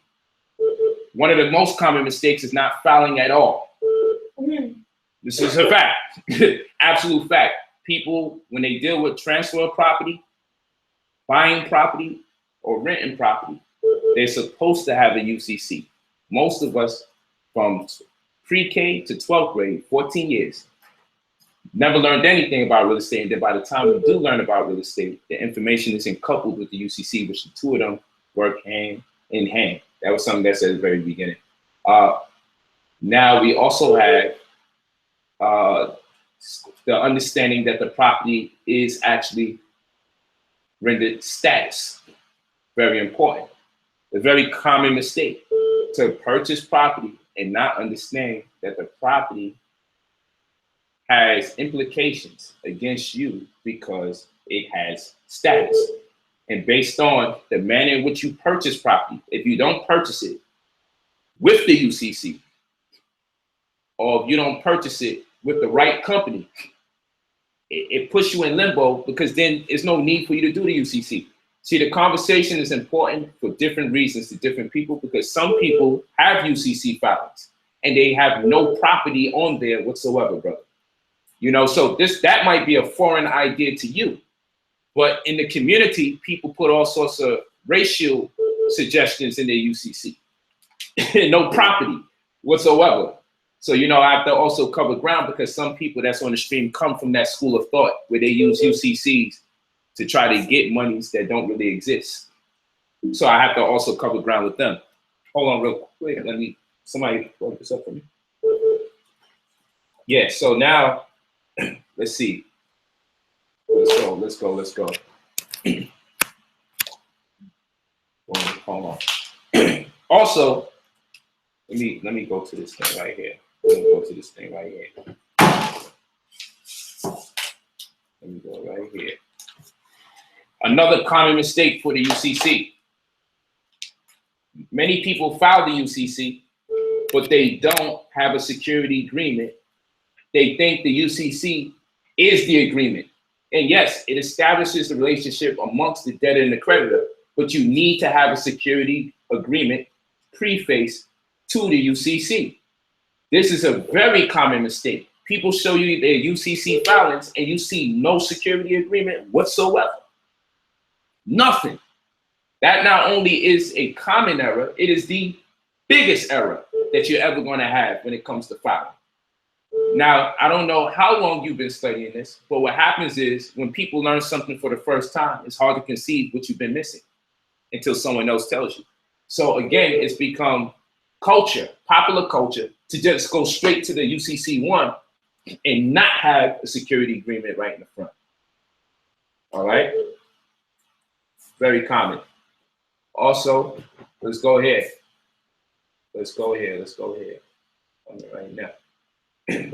Even in filling out the UCC financing statement, people put the wrong things in the wrong places. Secondly, they normally put their name right here, which I mentioned. And I say, yo, please don't do that. I understand why some people do it, but don't do that. Put your company name in here, because we're going to do this under the pretense there's one hand washing the other. So as far as building wealth as far as real estate is concerned, we're talking about building wealth or growing wealth, you need two companies in here in the filing. As far as strategy is concerned. So when we're talking about strategy for the purposes of making money, as well as protecting our future assets in the present ones, we're saying put your company here. And like I said, most people put their birth name right here. It's a common error if the agenda is to grow wealth from real estate, real property. If that is the agenda, you don't want your name there. Okay, so, but that's according to strategy, because people are following what's called the redemption process, and that has its implications and a whole bunch of other ideas, in which case, that's why I understand why they put the name there, but then they don't understand how to use this chassis for soliciting real estate or transferring property or renting property, and especially going into agreement amongst two entities that have you in common. So those are some examples, brother. And then also the debtor's collateral and where it goes at the bottom. That's normally missing when people do the UCC filings. Again, you will have to know the culture of where people are messing up. So when it's presented before you, you can make a distinction amongst the dirty glass of water and the clean glass of water. But for most people, this is relatively new. But when they learn this and then they hear references for other information, then they'll be able to compare and contrast and say, yo, what's up? Like as an educated guest, if someone showed you UCC, you'll be saying, like I said, we need a security agreement first. And then that person will be like, what we need that for? And then you'll have a response to that. Oh, like I said, don't put your name over there. That's insane. You don't want to put yourself as debtor. But the company that represents you, because it's a person for a reason, legally it's called a person. It's representing you. It's coming in assigned to you. It's working on your behalf. So why you put yourself there when your company was created to be a person so you would not be implicated to that capacity?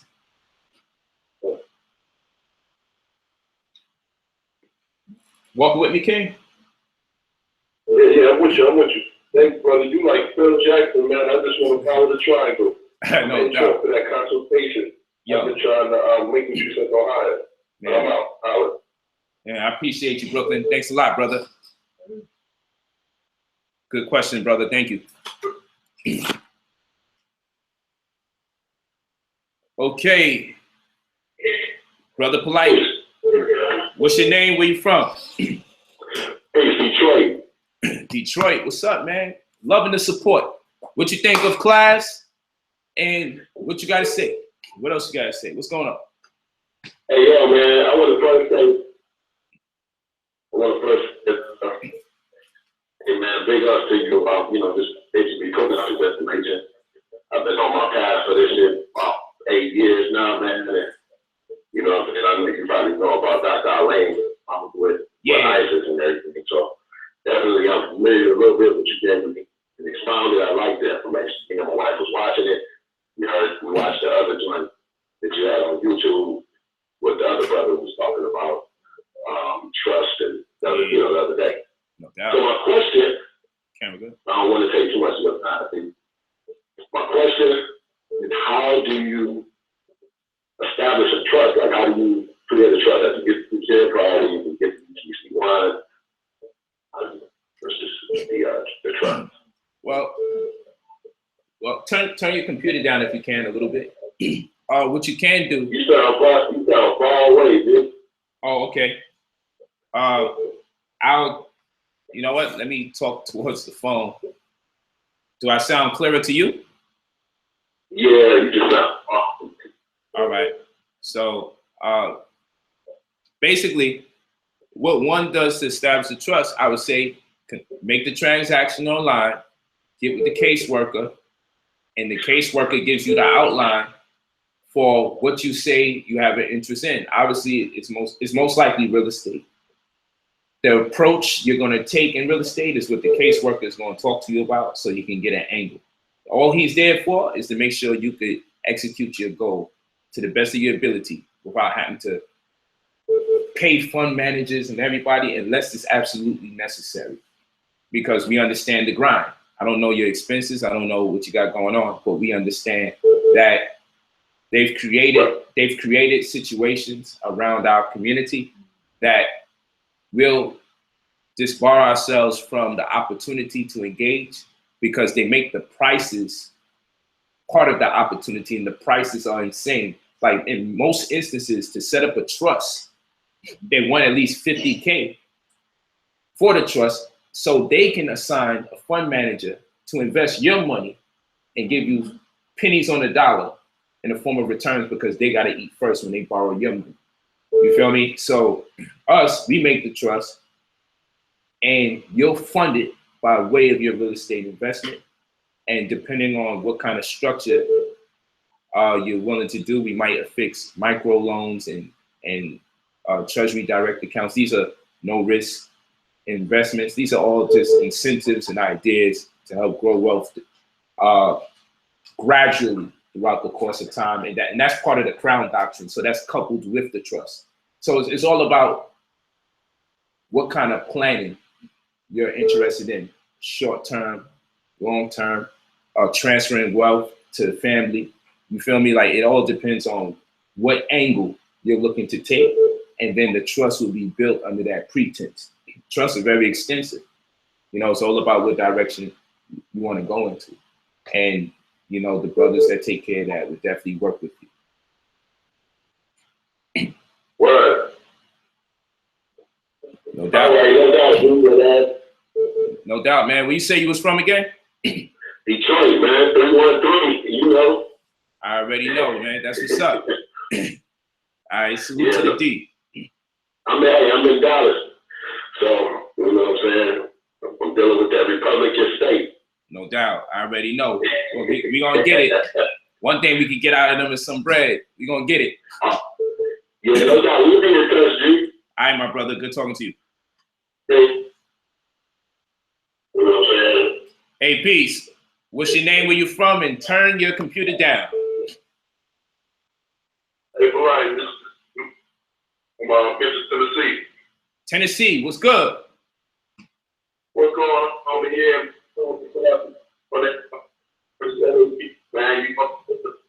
Man, your phone breaking up a bit, brother.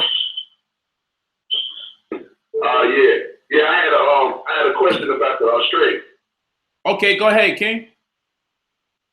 Okay, how do I establish this trust? And do I need an LLC to lien against, or can I lien against my sole proprietorship, or will that matter? You can lean against your sole proprietorship to preference, better than the LLC. And all you have to do, you go to ironbrotherpolight.com and you click the new covenant link. I should actually just do it live right now, but you click the new covenant link and you'll look for SAN, or Sovereign Irrevocable Private Trust, NC-SIP, pardon me. That's the Sovereign Affidavit of Nativity. You'll get the NC-SIP, and that is the Sovereign Irrevocable Private Trust, NC-SIP. And then casework will automatically be assigned to you, and you start getting busy, start going to work. Okay, cool. All right. All right, so love to the family, man. All love, brother, all love. And that goes for the other callers that's coming through. Tennessee in the building. Those of y'all that's interested, again, the trust is up there on the site. You just go to the new covenant and make your purchase. Peace. This is Brother Polite. What's your name? Where you from? Hey, what's up, Polite? Will, Galloway. Peace. Where you from? Where you from? Where you at? Galloway. I don't know where that's at. Yeah. Yeah, I'm trying to hear you clearer. Tell us one more time where you from. Galloway. Galloway. Jersey. Got you. 609, Jersey. Go ahead, King. All right, bro. Question about, is it possible to start a trust here? Breaking up a little bit. Is it possible to set up a trust and do what? Without needing Without meeting? without having to have a contract with the bank. We went over this account. Without having a contract with the bank? Well, So open up business. The bank, you necessarily for you draw up for you. it's just breaking up so much. I'm doing my best to make out what you're saying. I heard the word bank. Is it necessary?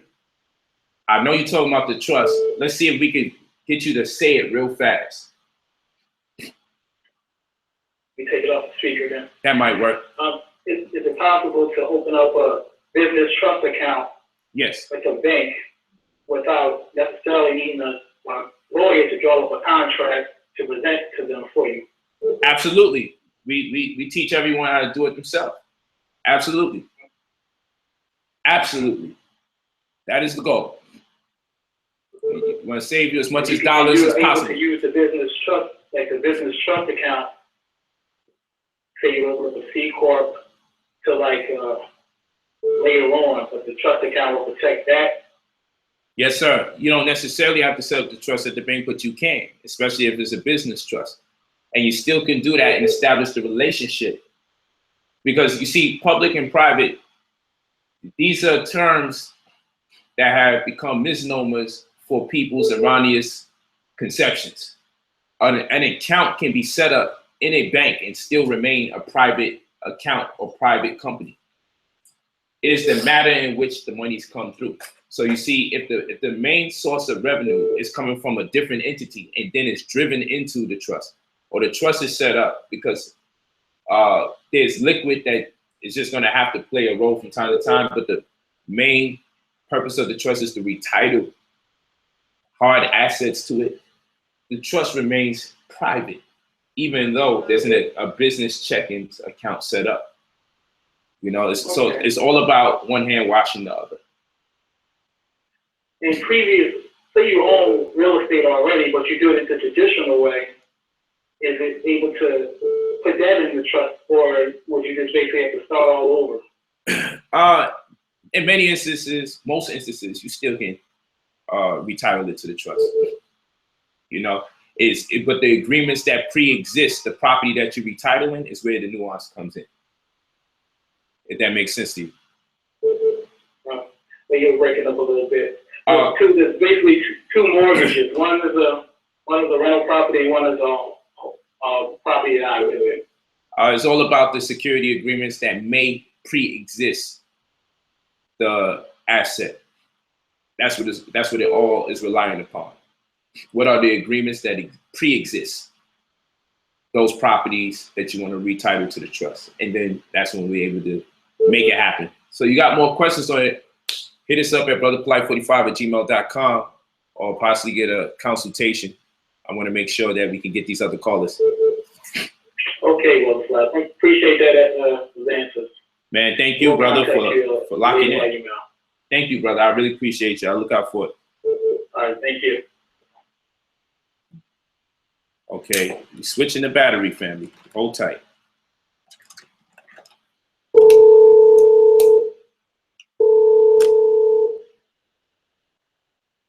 Yes, Brother Polite.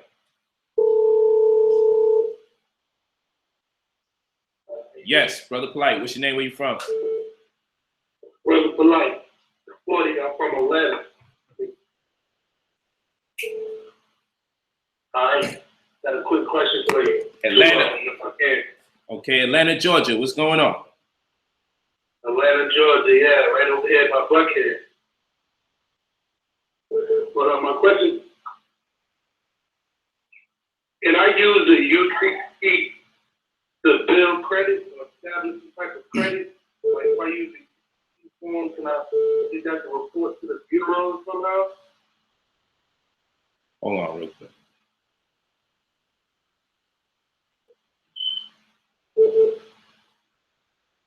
It is? Yeah.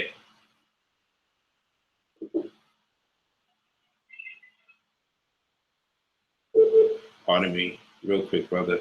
Okay, so you can, that's interesting. I wouldn't say you can use the UCC to build credit. I would say the opportunities created from using the UCC, you can leverage to build credit. So I'll say it like that.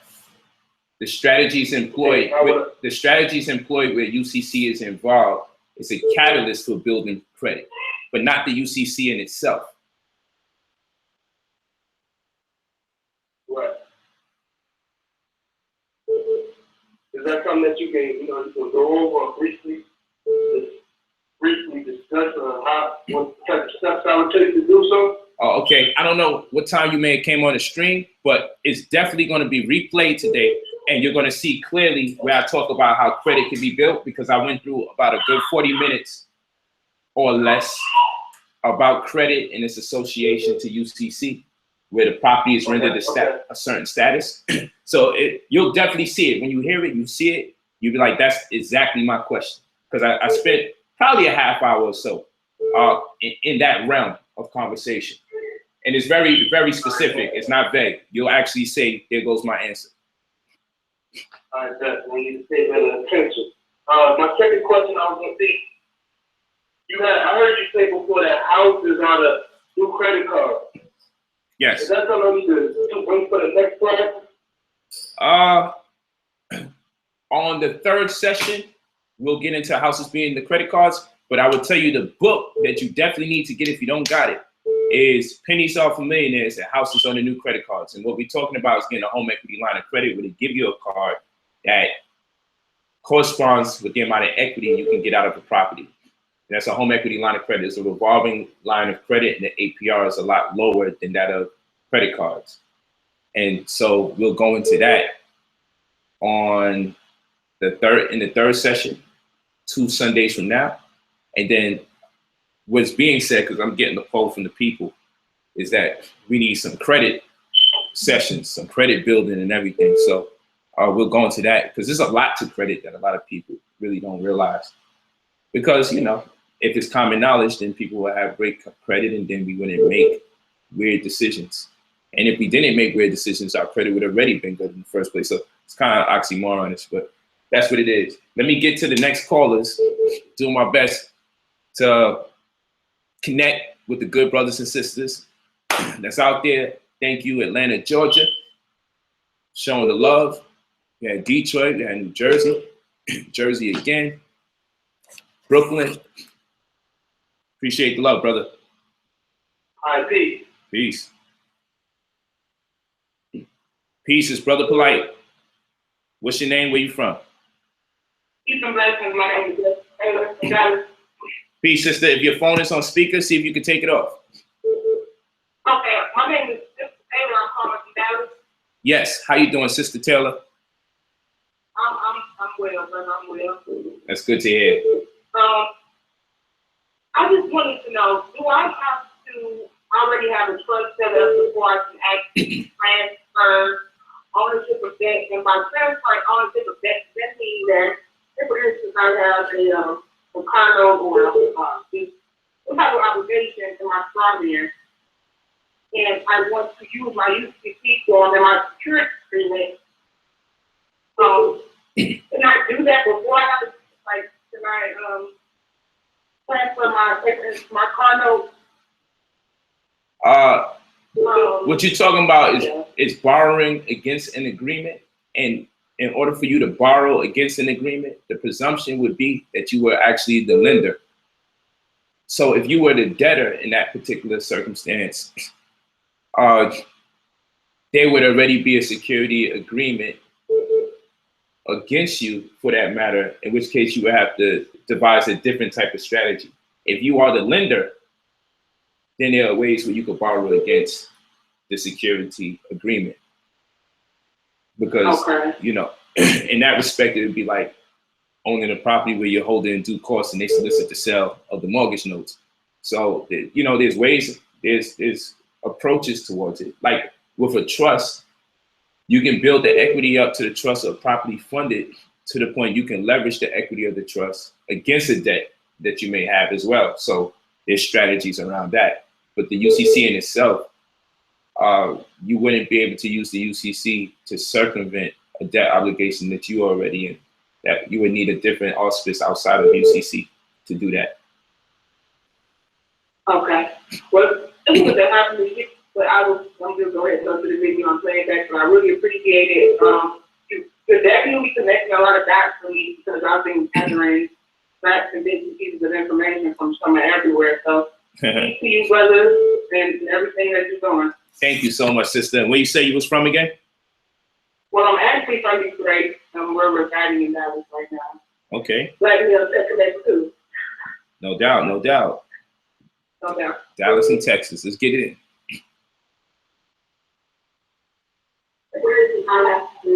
Hey, peace, family. It's Brother Polite. What's your name? Where you from? Hello? Peace. Brother Polite, what's your name? Where you from?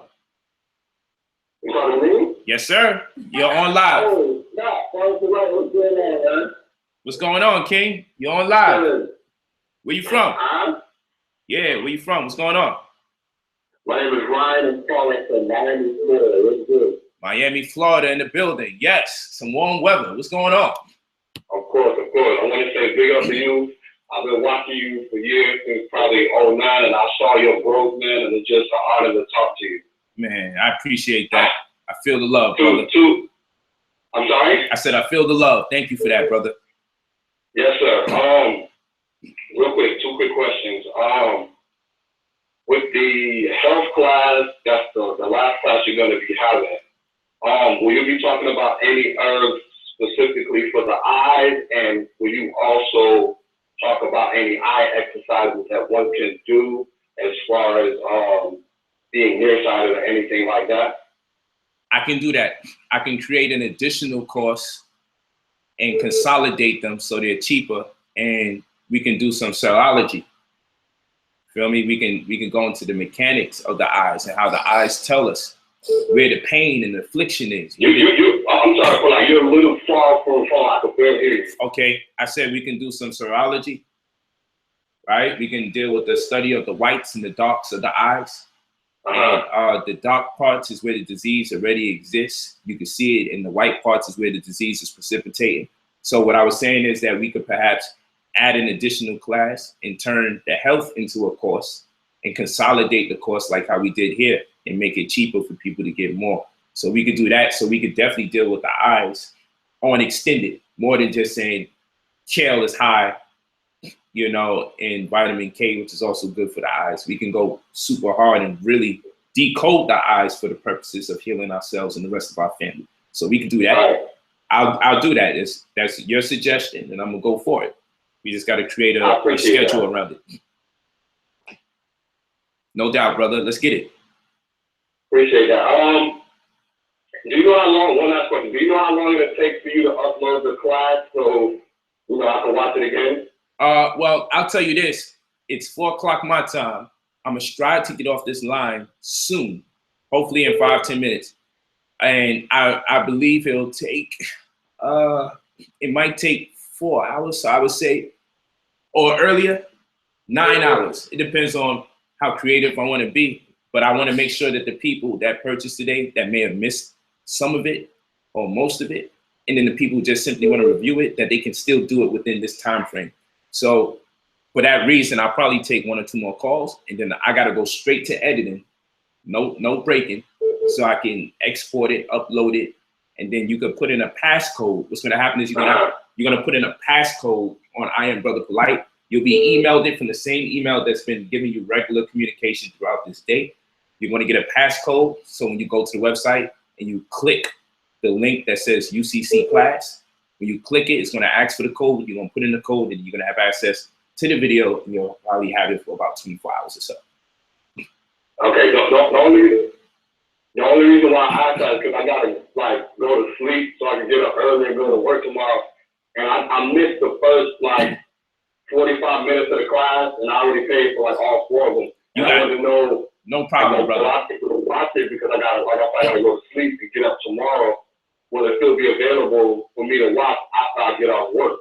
It definitely will be, brother. It'll be there for you tomorrow. We're not going to start the 24. We're not starting the 24-hour clock from when the class started. We're starting the 24-hour clock extended from when the upload goes up on the website. So the upload goes up at 9 o'clock on the website.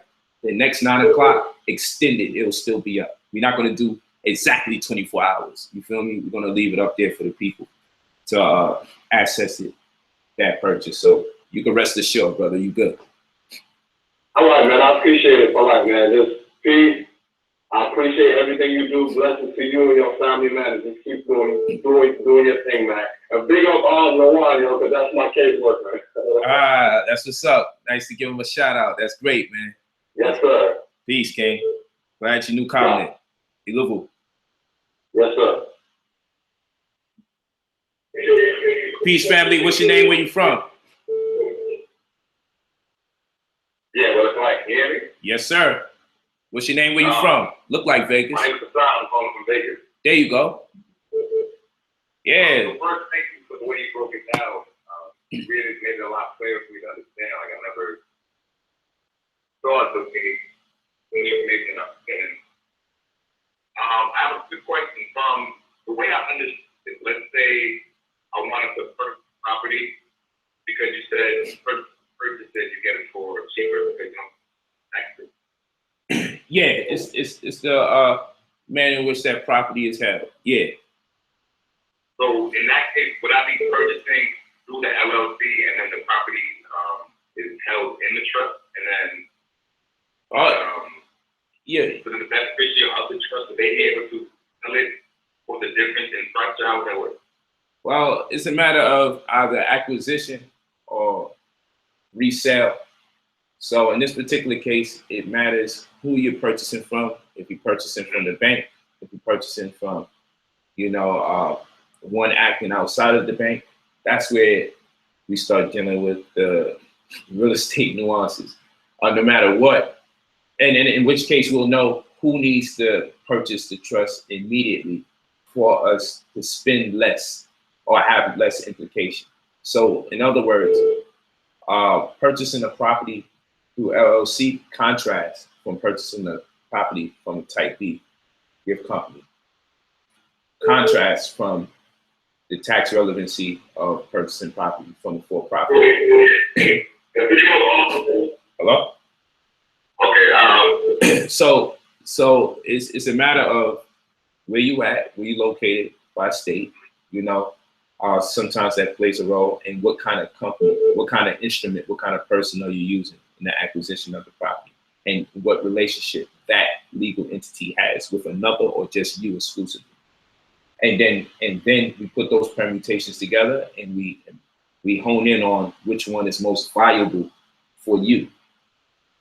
But whenever there's a trust involved and there's a UCC involved, it stands to reason that you will potentially reap more benefits tax-wise and security-wise in every agreement.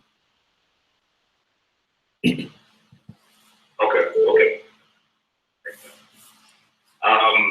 I can let go because my phone is actually kind of hard to hear you. So, Okay.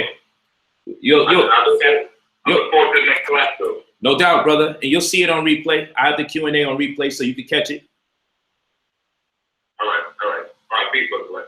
Peace. Why does it ring every time I don't answer?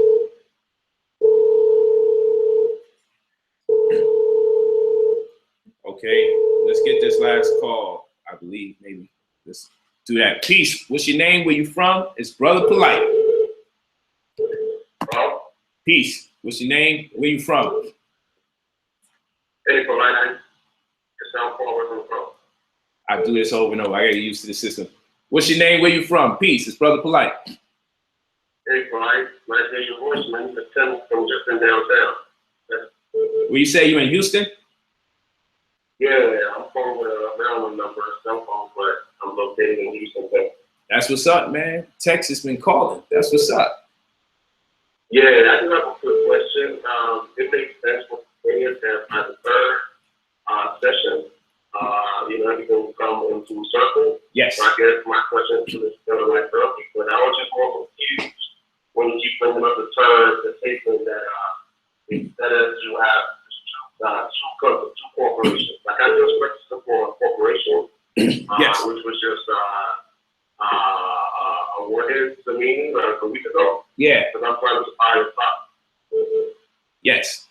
So I'm trying to go in the interest of sort of for-profit everything. I definitely don't want to put anything in my name, so that's the strategy. So in that use filing that I saw that you put up, that put one name here, right? Would that be the guy, the person, which is me, individual, my first name? Yeah. And the company obviously be the corporation. That's sense. By convention, we would say put your company there. Let me see. Yeah. Are you looking at the slide right now? Can you see the PowerPoint? Yeah. So the top part, would that be my first name, or should I get another company? It's my should be on the top, and then the corporation, another corporation at the bottom. Hold on. Is my finger at the point where you're talking about, or should my finger be somewhere else? Okay, so we're gonna do both. But that second one is a corporation. I get that one. So are you calling this the second one? I'm trying to find out where you at, so I want to make sure I don't give you the wrong answer. Are you talking about? Let's start from the top. Let's start from the way top. Yes, this is your name, no matter what. Okay. This is your name, no matter what. That's right. This is all your name. This is your company. My first name. Yes, sir. Now I got you. Okay, now the top part, yeah. This is still called the top part, correct? This is what you're talking about? No, I'm gonna look that down. Yeah, right there. Same name. Oh, okay. Okay, so the first two is my first name. That's correct. The third line is the corporation. There you go. Okay. All right, that's what I was thinking. Because I always say there more than, two companies. I mean, that's not a work company. Yeah. You're trying to like corporation, LLC. Gotcha. Never use your own individual name. There you go. You got it. Okay. Well, no, it's still confusing. Should I get two corporations or should I just get one corporation? If you're following the strategy as outlined by us, you can get another entity into preference. It should be a trust. Okay, so and your advice corp is better because I have one corp right now, but I get another corp. Trust. The corp you got, use that, and then get a trust. Or get a trust. Okay, now that I have a C corp, the next one is get a trust. That's correct. All right, thank you so much, Mike. You're awesome. Thank you, brother. I appreciate you, bro. See you at the next meeting. You already know. Let's get this call right here. All right, we'll make this last one. Peace. What's your name? Where you from? You speaking to Brother Polite? This is Anthony. I'm calling from Phoenix. Phoenix. That's what's up, man. Peace.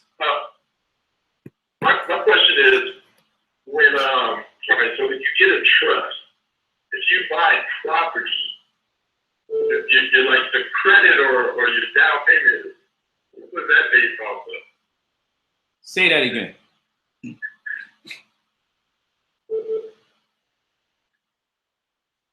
When you buy property, that you have the trust, and then you buy property, who are they basing like the credit off of? Or like when you put the down payment, where do you say that money is coming from? Where's the money coming from when you buy a property with a trust? Hello? Can you hear me? Brother. Yeah. Yeah, can you hear me? Ask me one more. Yeah, ask me one more time. Okay, so you create the trust. That's correct. Then you go to buy property. Okay. When you're filling out the forms, anywhere in the forms, are you using your name or is everything under the trust? Well, your name is going to head the financing statement, but your name is going to head the financing statement. But keep in mind, this is just not the end of the UCC doc. It's pretty thorough. A lot of it is actually self-explanatory, so I'm focusing on the parts that just is a bit eerie because it may be new to us. But what we must reconcile is that the actual financing statement has questions like, is the secured party a trust? Is debtor a trust? It asks those questions. So you'll be able to actually check it off. You'll actually see it on the financing statement, and it will be a lot more clear to you. Gotcha. Yeah, so I just went over the things that I know if a person's looking at it for the first time and considering this strategy for the first time, let me take you to page 1. But there are some things that's going to be pretty self-explanatory on there. You'll know, check that off. You feel me? Okay. Yeah. All right. Appreciate it, brother. Man, it's nothing, brother. I appreciate you for logging on, man. Thank you so much. Oh, man, thank you. Word. All right, family. So let me hang up before it gets crazy. But thank y'all for tuning in. We put in work. We was here for hours. Family shaking their head. Yep. We hungry. So, sorry, family. I gotta make sure. I would have took it, but I gotta make sure that I prepare this class for the people who are late, who The may be Bluetooth device is ready to pair. talking. So I gotta prepare this class for the people who missed the whole stream and most of the stream, some of the stream, and those who caught the whole thing. I gotta make sure I stay on time because I'm going to be the one that's going to sit here, load it up, review data, and give it to the tech. techies so they can create the page and the passcode and upload it and everything. So I got to do my part and then turn over my part to the rest of them to get it going. So the work never stops. I got to continue working right after this right here. You get to take a breather, take a drink, go behind the stream, do what you got to do. I don't. You know what I'm saying? I got to get into the game.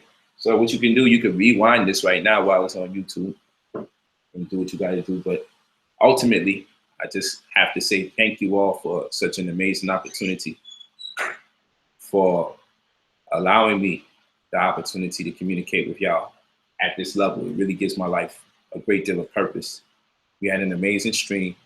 I felt the love. I felt the appreciation. You know, you make me misty-eyed. I'm all misty-eyed. You feel me? Because it's great to see so many people excited about the information. It's great to get people's feedback and response. And even though we didn't have a chat, we made sure we got the phone calls. And I never did the phone calls with y'all yet. So where there's a will, there's a way. And we definitely willing to make a way. So we can't lose. We will not lose. It's inevitable. We have to win. With this mentality, with this focus, thank you all. And thanks to the brother who brought up the eyes, because I'm like, you know what, we should talk about the eyes. You know, we should. I'm like, that's a good idea. And really go deep into it. Let's talk about the things that need to be talked about. Stop playing games. Shall we? Can we stop playing games? Let's get it in. This is going to be fun. So again, I'm excited. We're closing out. Go to IamBrotherPolite.com. Pick up your textbooks from this class. Get your books. Get your Sovereign Bible. Get the Inequity or Iniquity. Okay, get the Stocks and Bonds. You know, I'm glad I didn't take the approach I initially was going to take, because I got so much going on in my mind. And then I want to give them this, and I want to give them that, and I want to give them this. But thank goodness we have those free streams, because I get some stuff off on the free streams. So when we come here, I can really create some kind of order. Definitely get the Trust Me book. That's going to solve a lot of riddles. Get the Trust Me book. Peace. IamBrotherPolite.com. This video will be loaded on IamBrotherPolite.com. Please respect the movement and don't take portions of the video and solicit clips. It would break my heart to see someone amongst our group re-upload something. It would hurt to know somebody came in here and did that. That would hurt. You know, take this information, do what you must with it amongst yourself, share it with your family. You know, but I don't want to have to tell people, man, it's copywritten, take it down and all that. I don't want to do none of that. That's crazy. You know, let this thing marinate. A lot of time and energy and effort is put into the presentation, years of research. And I'm telling you, I got a team of people that makes it look easy by the time I sit here and I just start talking to you. There's a lot of people didn't sleep to put this together because the influx of people, especially on the last several days, building up into this, as I'm so spontaneous in my approach towards what I do. It took a lot out of a lot of people for us to alter our schedule to accommodate for the amount of people that got to answer calls, answer emails. And don't front out there. You know, we've been sending several emails, answering the phone, sending back texts. I'm watching this thing go down. 3-4 women just picking up everything, calling people, sending emails, you know, and then when they all was tired, I got involved. I started sending y'all some of this stuff directly so I can give them a rest because I felt bad. But it's great. It's great to just, it's empowering to see us just all work together and come together and it be a success. You caught the whole stream. It worked out, you know? Love it. And we're going to do bigger and better. It's every stream, the quality is going to be better. Our approach is going to be better. And at least you can go and you can tell people, you know what? I'm satisfied. You know, I really got what I paid for and more than I expected. I got strategy. I got notes. You got the PowerPoint at your disposal. Check your emails if you didn't see it. You got the PowerPoint. And if you didn't get it for whatever reason, we'll send it to you. You got it. And you're about to get access to the class all over again in more high def. High def. High def initiate. You're about to get into high def. It's going to look so amazing. So thank y'all very much. When you see it in high def, you're going to be like, wow, that's the difference. And don't worry, we're going to work on the online presentation too. You know, I'm filling things out so I can know where I want to put more energy into. Do I want to put energy into sitting down and being by the TV? Do I want to put energy into standing up, get a whiteboard, and some slides? You know, I'm thinking of all sorts of approaches to make it feel like I'm right in your household, giving you this information. But without further ado, I'll see y'all later. Check us out on IamBrotherPolite.com. Check us out on IamBrotherPolite.com. Check us out on IamBrotherPolite.com. I got so many cameras that I look at. Check me out. We in here and we out. Peace. Hit that email, family. BrotherPolite45@gmail.com. Follow up and let's get it. Let's take this world to another level. Peace.